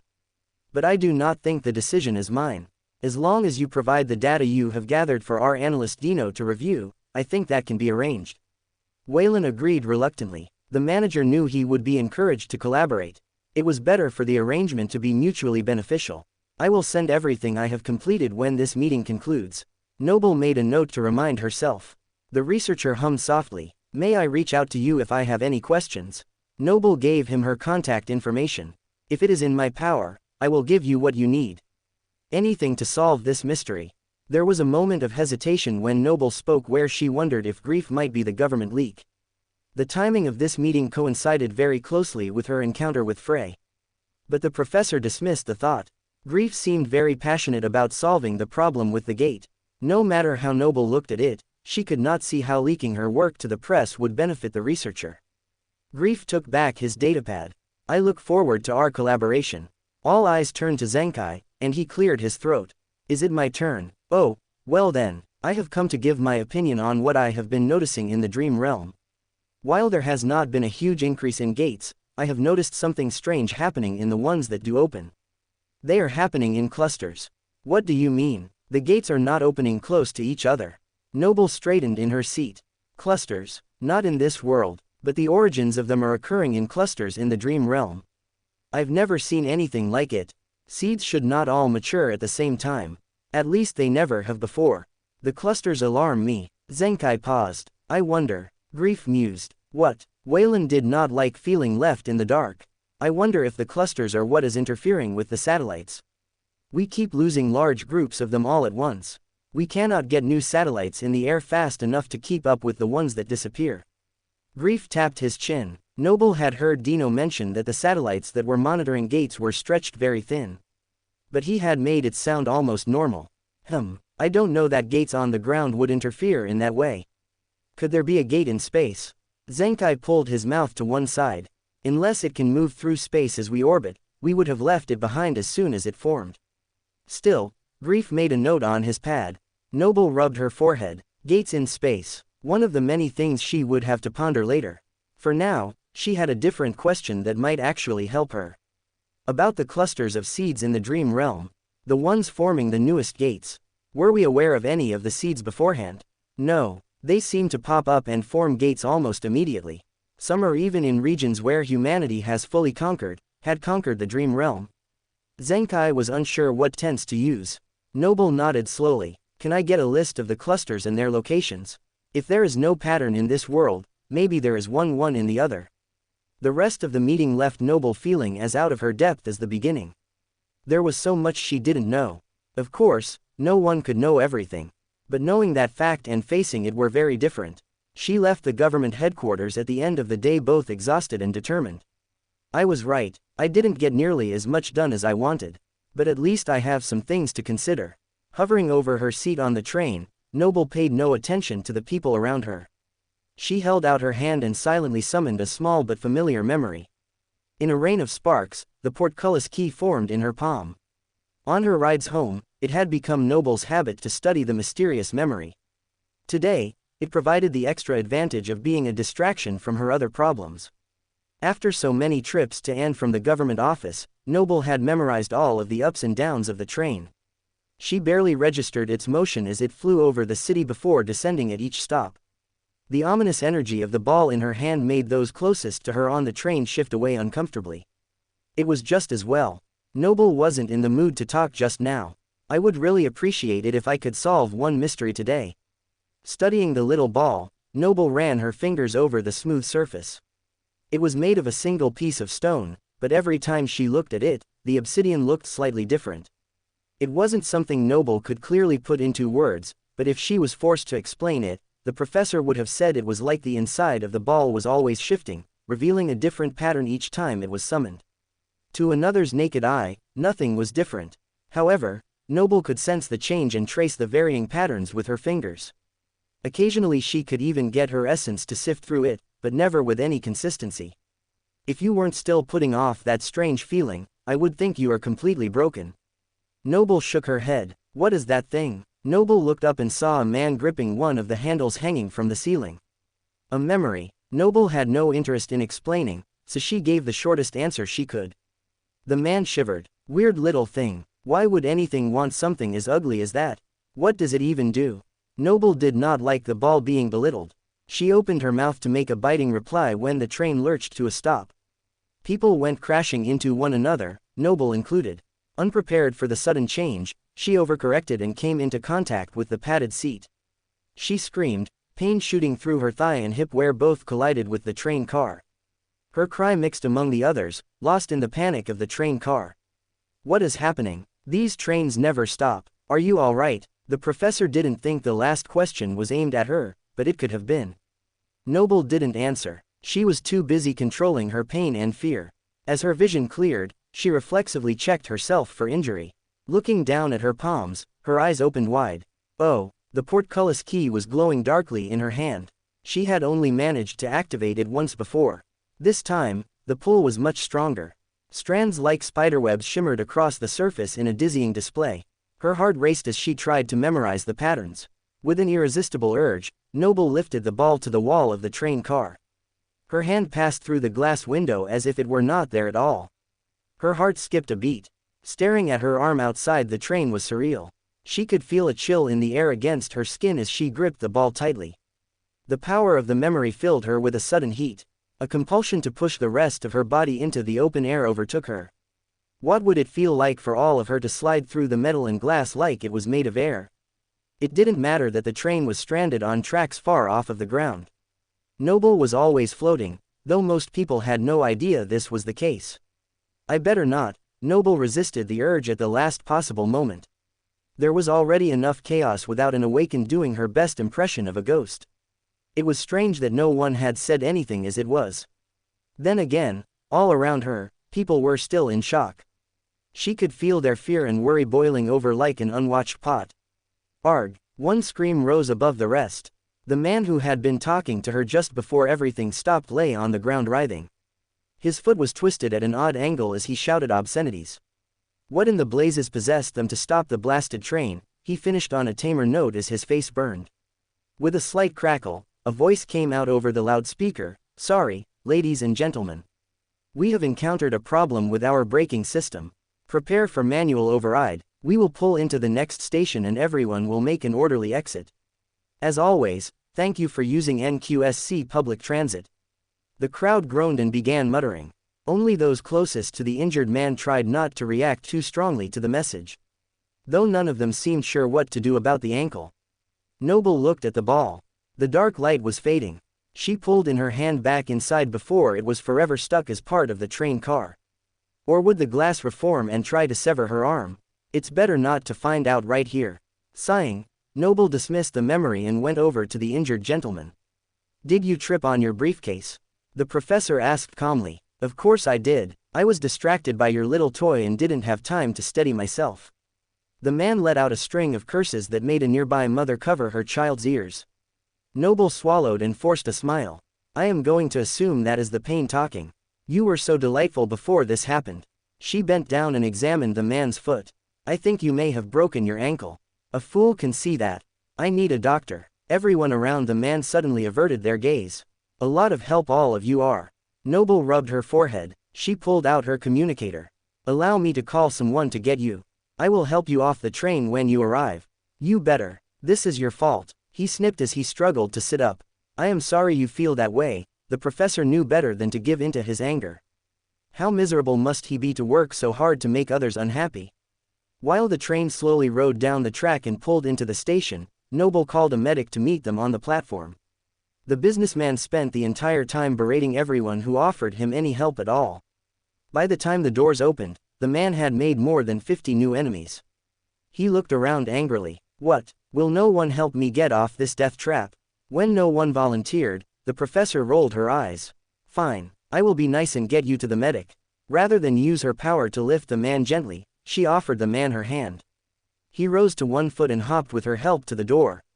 Thankfully, the medics were already there to take him off her hands. This isn't over. Don't think just because you were a little kind that I'll forget this was your fault. I'm sure you won't. I do hope you feel better very soon. Noble waved her fingers and the man was ushered away. Those still watching began to gasp and gossip. Noble watched with mild amusement. Shouldn't you tell him? A young woman asked her quietly. The professor chuckled softly as the woman pointed to the rip in the back of the complainer's pants. The lovely Cupid pattern of his underwear peeked out in a fantastic display. Noble allowed one corner of her mouth to tip up slightly. Are you kidding? I'm nice but I'm not a saint. It turned out the paramedics had a couple of questions for Noble before she could depart. The man was not cooperative with those trying to help him, and the medics had turned to the professor in search of answers. At last, Noble told them that she didn't know anything more and asked them to excuse her. She was not the next of kin and had not seen what happened, so most of what she had told them was her opinion as it was. As soon as she was able to pull away, Noble rushed home. She knew at this point her children were likely already there. She hated it when they made it home before her. They all had after-school activities, and the professor had planned to have dinner ready when they got home. Rushing through the door, Noble floated her satchel to the sofa while she hurried to the kitchen. I'm here. I'll have dinner ready in a bit. It's almost ready, Fort called over his shoulder. He was at the stove stirring a steaming pot. I thought you were supposed to beat me home today. Did I have our schedule mixed up? No. Noble kissed her husband before leaning against the counter next to him. Did you not get my communication? I try not to look at my devices once I get off work, Fort shrugged. Is everything okay? Yes, there was just a train accident. Noble pursed her lips, recalling the nasty man and his hurt foot. Looking at his wife's face, Fort dropped his spoon. It continued its spin around the pot without his guidance. A train accident. He lowered his voice. Are we talking about a minor thing or will you be on the evening news reels? Despite Fort's belated attempt to be quiet, all 3 children bounded into the room. A train accident. Brock bounced up and down making crashing noises. Did a gate open and swallow the train whole? Blaze asked excitedly. A gate wouldn't swallow a train. The train would crash into it and splinter into a million pieces. Honey clicked her tongue at her little brother's ignorance. Mom, you watched a train splinter into a million pieces? Blaze's mouth dropped open. What? No. Noble felt the conversation begin to spiral out of control. My train home had a problem with the brakes and stopped suddenly. Everyone was thrown forward and a man broke his foot. I helped him off the train and made sure the medics took care of him. Then I had to wait for another train to come the rest of the way home. I liked Blaze's version better. Brock's disappointment was profound. He hung his head, imagining the great scene that might have been. I'm glad you are all right. I would be upset if anything happened to you. Honey's voice was tinged with sadness. Noble pressed her lips together, trying to decide if she should ask. Fort made the decision for her. He tousled Brock's blonde hair. You would put your mother in danger just for a story. Put your energy into setting the table instead. Food will be ready in a moment. Eager to be fed, the children abandoned the conversation and put the dishes in front of each chair. Noble followed Honey with her eyes. The professor could still feel the lingering sadness even after the conversation had passed. Are you all right? Fort whispered. I'm fine. Noble used her lips to point toward the table. I think it is our daughter we should be worried about. Is it a now problem or an after-dinner one? Fort tilted his head to look at Honey. The teen seemed fine to him, but he didn't have the uncanny sixth sense of his wife. After dinner, I think. Depending on what it is, she may shut down in front of you and the boys, Noble answered after a slight hesitation. You know best. Giving a short nod, Fort turned to the children with a big smile. Who's hungry? All three children expressed their utter starvation. Fort clicked his tongue. That is too bad. I think I only have enough food for your mother and me here. I might have some crackers in the pantry for the rest of you. Dodd, the boys groaned. Honey rolled her eyes but graced her father with a tolerant smile. Okay. Fort held up his hands in surrender. I suppose we can share. What do you think, my love? Noble laughed lightly. I suppose. Using her aspect, the professor lifted the meal from the pot and split it into 5 perfect portions. The food landed on each plate waiting for the diners to join. Soon enough, the entire family was digging in. Noble felt like she blinked and the children were gone and heading back to their homework. The days pass slowly and the years pass quickly, they say, Noble sighed as she lifted her husbands in her plates. But sometimes even the days fly by. Since Fort made food, Noble did the dishes. Not that it was too much trouble. Her ability to make things hover made the job fly by, literally. Wiping a drip off the final dish, the professor leaned on the counter and stared down the hall for a long time. You sure you don't want me to go? Fort asked from the living room couch. He might not be able to sense emotions, but he could read his wife's face. Noble shook her head slowly. I've got this. If you will go check on the boys' math homework, I will talk to our daughter. Sure. Give me the hard job, the man teased. The woman's eyes swirled slightly as she narrowed her lids. On second thought, I will trade with you. Checking 9-year-old's math seems much easier than working through a 14-year-old's emotions. Fort's face paled. No, I was only kidding. If you send me in there alone I might buy her a PTV just to make the crying stop once it starts. As she passed by the couch, Noble patted her husband's cheek and gave him a quick kiss. I love you, but if you are buying anyone a PTV because they are crying, it better be me. She winked. Yes, ma'am. Fort stood and saluted. He followed her down the hall, parting ways with her when he continued to the boys' bedroom. Good luck, he mouthed. Hopefully, I won't need it. Noble took a deep breath and knocked gently on the door. I'm doing homework, the voice came from the other side of the white wood. I know. Turning the handle, Noble peeked her head into the room. Honey was poring over a digital textbook, deep in concentration. I just wanted a moment of your time to talk. The teen tucked a dark strand of hair behind her ear. Did I do something wrong? No, nothing like that. I just noticed you seemed rather sad, and I wanted to check on you. Noble tensed, unsure how her observation would affect the girl. The professor knew better than most just how unpredictable emotions could be, especially in the formative years. Oh, Honey looked back at her text. Relieved that the girl had not brushed her off, Noble sat on the edge of the bed next to her daughter. Do you want to talk about it? Do I have a choice? Honey kept her eyes firmly downward. Always, her mother replied easily. But I think you want to talk about it. The teen smiled sadly. Why do you always know everything? She set down the schoolwork and leaned into her mother's open arm, laying her head on Noble's shoulder. If I did, I wouldn't have to ask you what is wrong, would I? Noble teased before kissing the top of the girl's head. Honey rolled her eyes. You probably already know. Tell me, please. Noble stroked her daughter's hair until Honey sighed. It isn't a big deal. You'll probably think it is silly. I'm just worried about him. That's all. Noble froze. Did she just say him? Noble's eyes began to swirl uncontrollably. Thankfully, with her head leaning on her mother's shoulder, Honey couldn't see her mother's face. Him. The awakened's mind raced. Which, him, could her daughter possibly be worried about? It certainly wasn't her father or brothers. When did my girl start thinking about boys? There was that one young man at school whom Honey had mentioned once, but there hadn't seemed to be any particular attachment to him. What was his name? Is this about Tyre? Noble tried out the first name that came to mind. Honey pursed her lips. What? You mean the kid in my class who got a stylus stuck in his nose? She shuddered. Ah yes, that was the story. Whoops.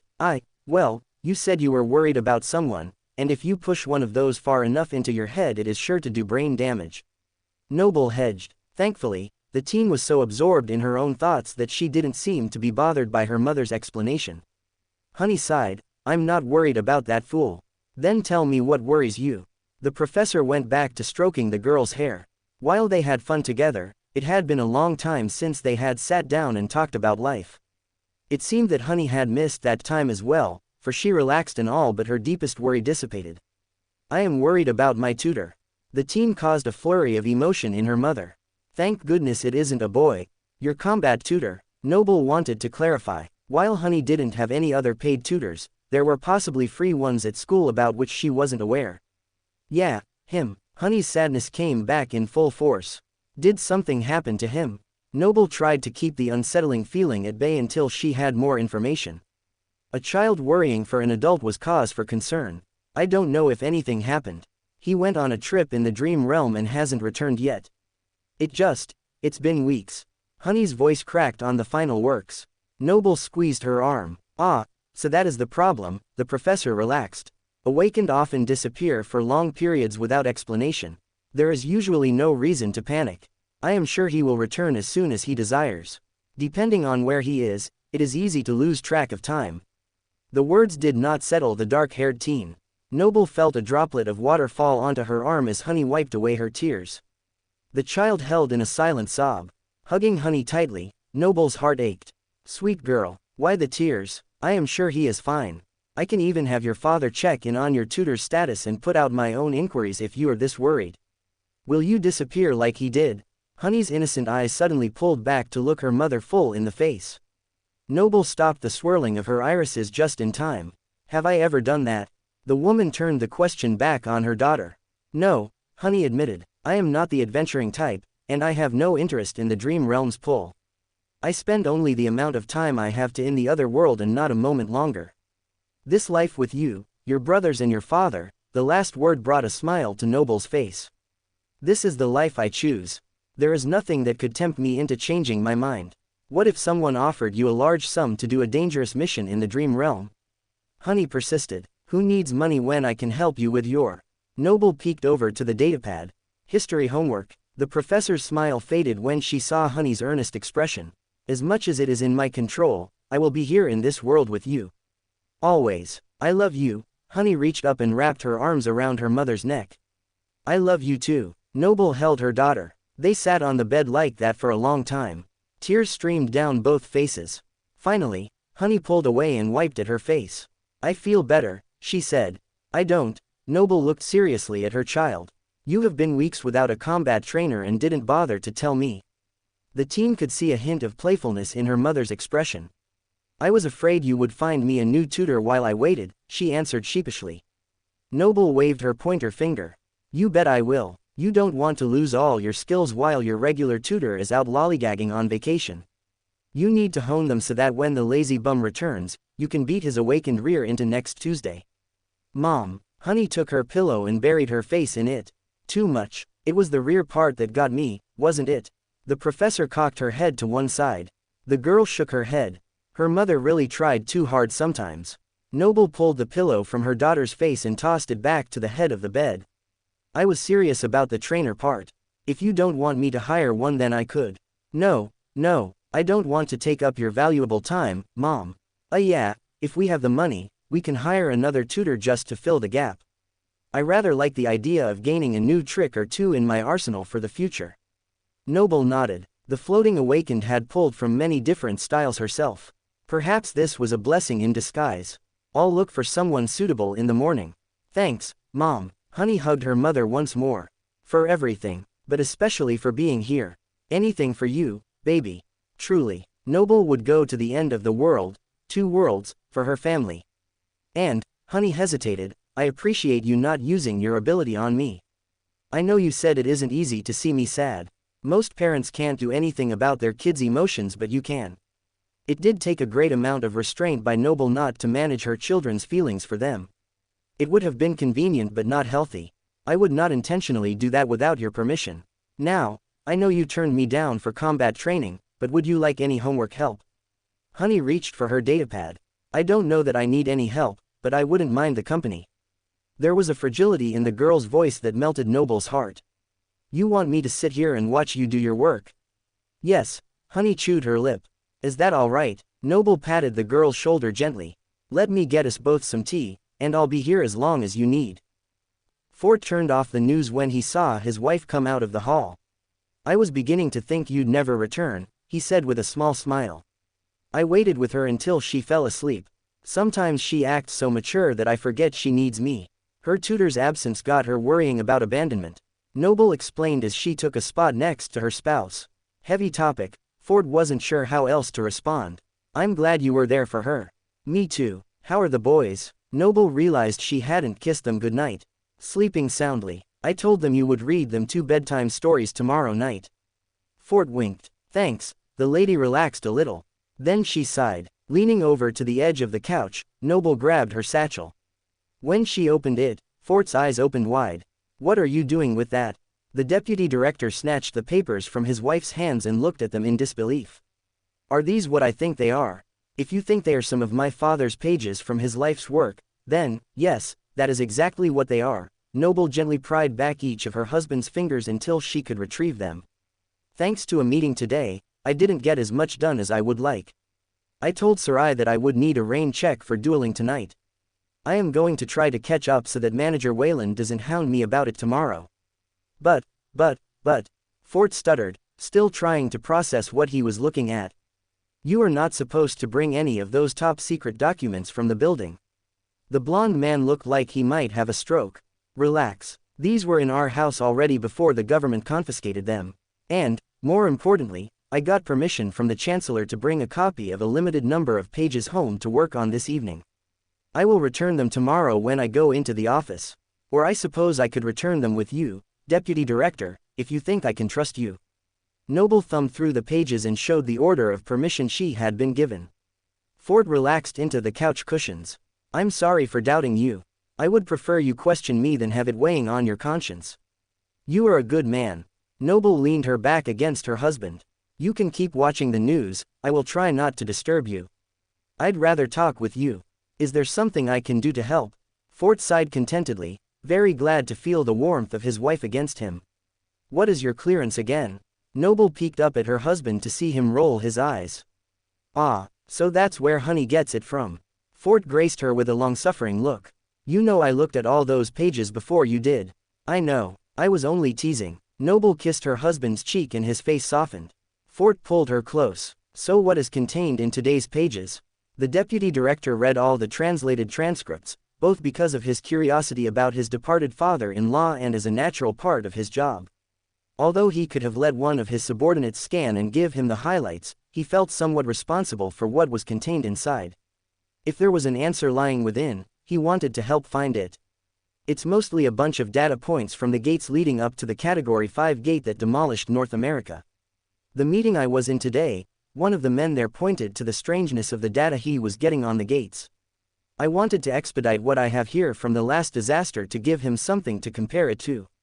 Noble had done some of it before, but the data had seemed nonsensical and confusing. It was so bizarre that the professor had asked her mother if there were perhaps pages missing. When it was confirmed that all were there, Noble had been even more stymied. In the end, she alternated her translation time between the dry data and the more meaty information of her father's personal and professional observations. The latter had given her insight into how the scientists had tried and failed to solve the problem of what was happening with the Obel scale. After this afternoon, she felt a strong urge to translate all of the data points as soon as possible. Actually, this part of the translation is pretty straightforward if you want to help. Everin helped me some, but I felt compelled to check all the work, and I could tell it discouraged him. Noble realized it had been for the best. Her willing assistant had been invaluable in other tasks. Letting the computer translate what it could sped things along sometimes, but with it all being handwritten, the artificial intelligence often made mistakes. Only a human eye could accurately catch every detail. Unfortunately, the couch was not the best place for writing. After a quick kiss, the pair decided it was best to move to a more secure location. After setting up a folding table, Ford activated their bedroom's security protocol. The papers were spread out on the flat surface. Making a key for the numbers for Fort, Noble then added a few of the other key words from the pages for her husband to use. They went to work. Fort would mark all the things he could translate and then Noble would look over it and fill in any gaps. Pretty soon they had enough of a rhythm going that conversation became possible. Fort cleared his throat while he scribbled down his notes. Was it at least a productive meeting with the manager and the others today? I had no idea Waylon was going to include you, but I am glad he did. I think it was meant to be a punishment more than an honor. He was none too happy that you interfered with his team to make that meeting happen. Noble glanced up at her husband with a smirk. Fort set aside a page and picked up the next one. Manager Waylon is a hard man. I could give him the world, and he would find a reason to complain. But he does like for things to be done right, and he wants to keep things simple and clean. For that, I can respect him. Speaking of clean, I discovered your informant from my lunch interview today. Noble pursed her lips and corrected a mistake in front of her. What do you mean? Fort barely glanced up, but Noble could feel the man's tension. She had hit a nerve. I know who sent you the picture of me with Frey. Mitt spilled his mandu dip in his collar. The professor clicked her tongue. Fort's eyes widened slightly. Guess I need to train my spies better. I hope you aren't too mad at him. He thought he was doing the right thing. I'm just surprised he recognized me. I think I have only seen him once or twice before. The professor mulled over the fact for a moment until she saw her husband's gaze. You, my dear, are unforgettable. Noble blushed. Thank you. You are pretty memorable yourself. Unlike these numbers, Fort frowned and looked down at the page. Other than their frequency, I do not see a pattern. Father saw one, but I do not quite understand his reasoning. Fortunately, one of the analysts on the team seems to get it, he just hasn't been able to apply it to our current situation. Maybe more data will fix his issue. At least that is what I am hoping. You think you are close to a breakthrough? Fort raised an eyebrow at his wife. Noble waved her hand dismissively. I think that every day. So far I've been wrong. Though I did find one other thing quite curious in the talks this afternoon. Perhaps you can shed some light on it for me. Oh, and what has my wife's eyes dancing like the northern lights? Fort saw a spark of determination ignite in his wife's face. The corner of the professor's mouth turned up slightly. Satellites. Satellites. Fort had expected his wife to say a lot of things, but that was not one of them. The things that people send out to orbit the Earth. Yes, more specifically the government ones. 2 of the men I spoke with today mentioned that many of them were down or not working. Noble knew very little about how satellites actually functioned. She had never seen one in person but knew they sent signals from space to transmit information like the location of opening gates as well as her kids' favorite webtoons. Beyond that, she was lost. The government loses satellites all the time for all sorts of reasons. Fort glanced up at his wife. Such as? The professor persisted. Fort looked up at the ceiling. You know, reasons. He shrugged. I've never thought much about it. It is just an accepted fact. I know some crash into the atmosphere and burn up. Others simply fail, I guess. Then why are there many more failing right now? Did something change? Noble could feel the edge of her mind pulling at something important. Like a cat swatting at the end of a string. With the right tug, the whole ball would inevitably unravel. At least, that was her hope. Nothing changed on the government's end as far as I know. If more are failing than usual, it has to be from an outside force. Do you think someone is sabotaging the satellites? Fort didn't like the idea at all. Noble considered the possibility. Who would want to take down government satellites? Plenty of people for many different reasons. But who had the money and the means to do it undetected? Very few. And for what goal? The government had enough resources to keep putting more up. It was a futile war that Noble couldn't justify in her head. Not someone, but perhaps something. It was suggested that a gate could be up in space. I thought it was crazy at first, but now I'm not so sure. Noble finished another page and set it aside. You think a gate is orbiting Earth like a satellite? Fort tapped the pen against his chin, looking for a matching symbol on the key to the one in front of him. I didn't. No, I figured the gate would be left behind in space by the Earth moving around the sun. But now that you mention it, that doesn't happen to the gates on the ground. If the gate were in the Earth's gravitational pull, then it could come with us, right? Noble's question was hypothetical, but her husband shook his head. Then there would be a noticeable void where no satellites could go. A space wall made by the gate. Surely our people would have noticed a specific dead zone like that. Noble blew out her cheeks. I suppose you are right. Don't get discouraged. The answer is here, somewhere. Fort placed his hand on top of his wife's. Let's keep looking. Together they finished the papers that Noble brought home in record time. Their determination meant that Fort even made it to bed on time. With nothing to do and no Dreamscape plans, Noble decided to visit the Dream Realm instead for the night. If nothing else, she had promised honey. There was a missing tutor to find. Unfortunately, the night in the Dream Realm did not yield fruitful results. Not that Noble had expected it to. Finding someone in the Dream Realm was incredibly difficult, especially if they did not want to be found. So while it would have been nice to have some news for honey when she awoke, Noble was neither surprised nor disappointed by the outcome. The morning at the academy passed quickly. The closer they came to the solstice every year, the faster Noble felt the days went. Towards the end, the hours raced by. In a blink, she already was on the train between her two jobs. Her stomach rumbled, reminding her to pull her packed lunch from her bag. After taking a few bites of her sandwich, Noble finally found time to check the news on her communicator. A smile immediately came to her lips. The top article was from her favorite journalist about one of her favorite people. Fanfiction inside and outside the ring. This nonsense-free reporter got a rare treat yesterday at lunch. And no, I don't mean the delicious mochi I had for dessert. I was able to sit down and have an interview with one of the most talked about and elusively shy duelists in the Dreamscape, Fanfiction.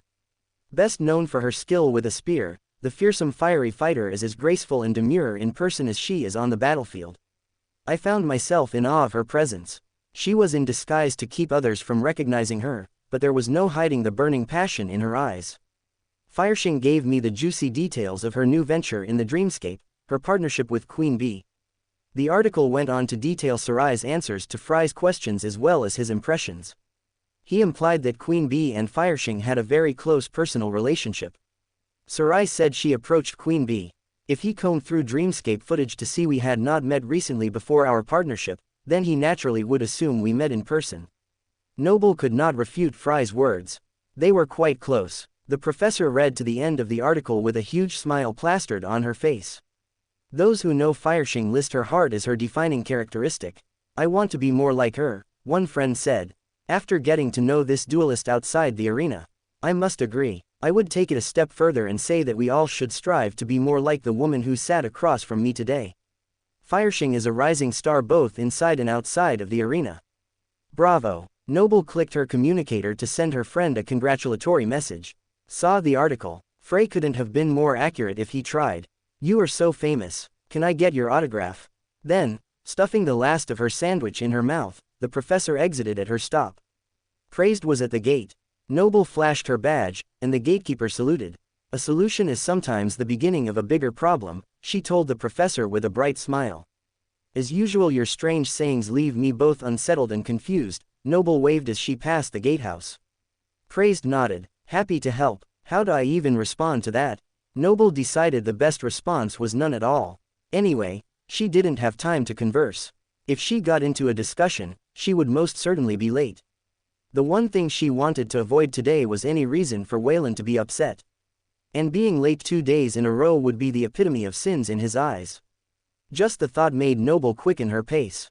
When she got to the office, Noble threw open the door with 2 minutes to spare. Phew, that was close, she thought with a satisfied smirk. The woman's smirk quickly faded. Looking at Everin's face behind the front desk, her timeliness was the least of their worries. For more thrilling fanfiction stories like this, check out my channel Fanfic Audiobook. Dive into epic adventures, mysterious realms, and legendary journeys brought to life through immersive storytelling. Don't forget to like, share, and subscribe for more amazing audiobooks.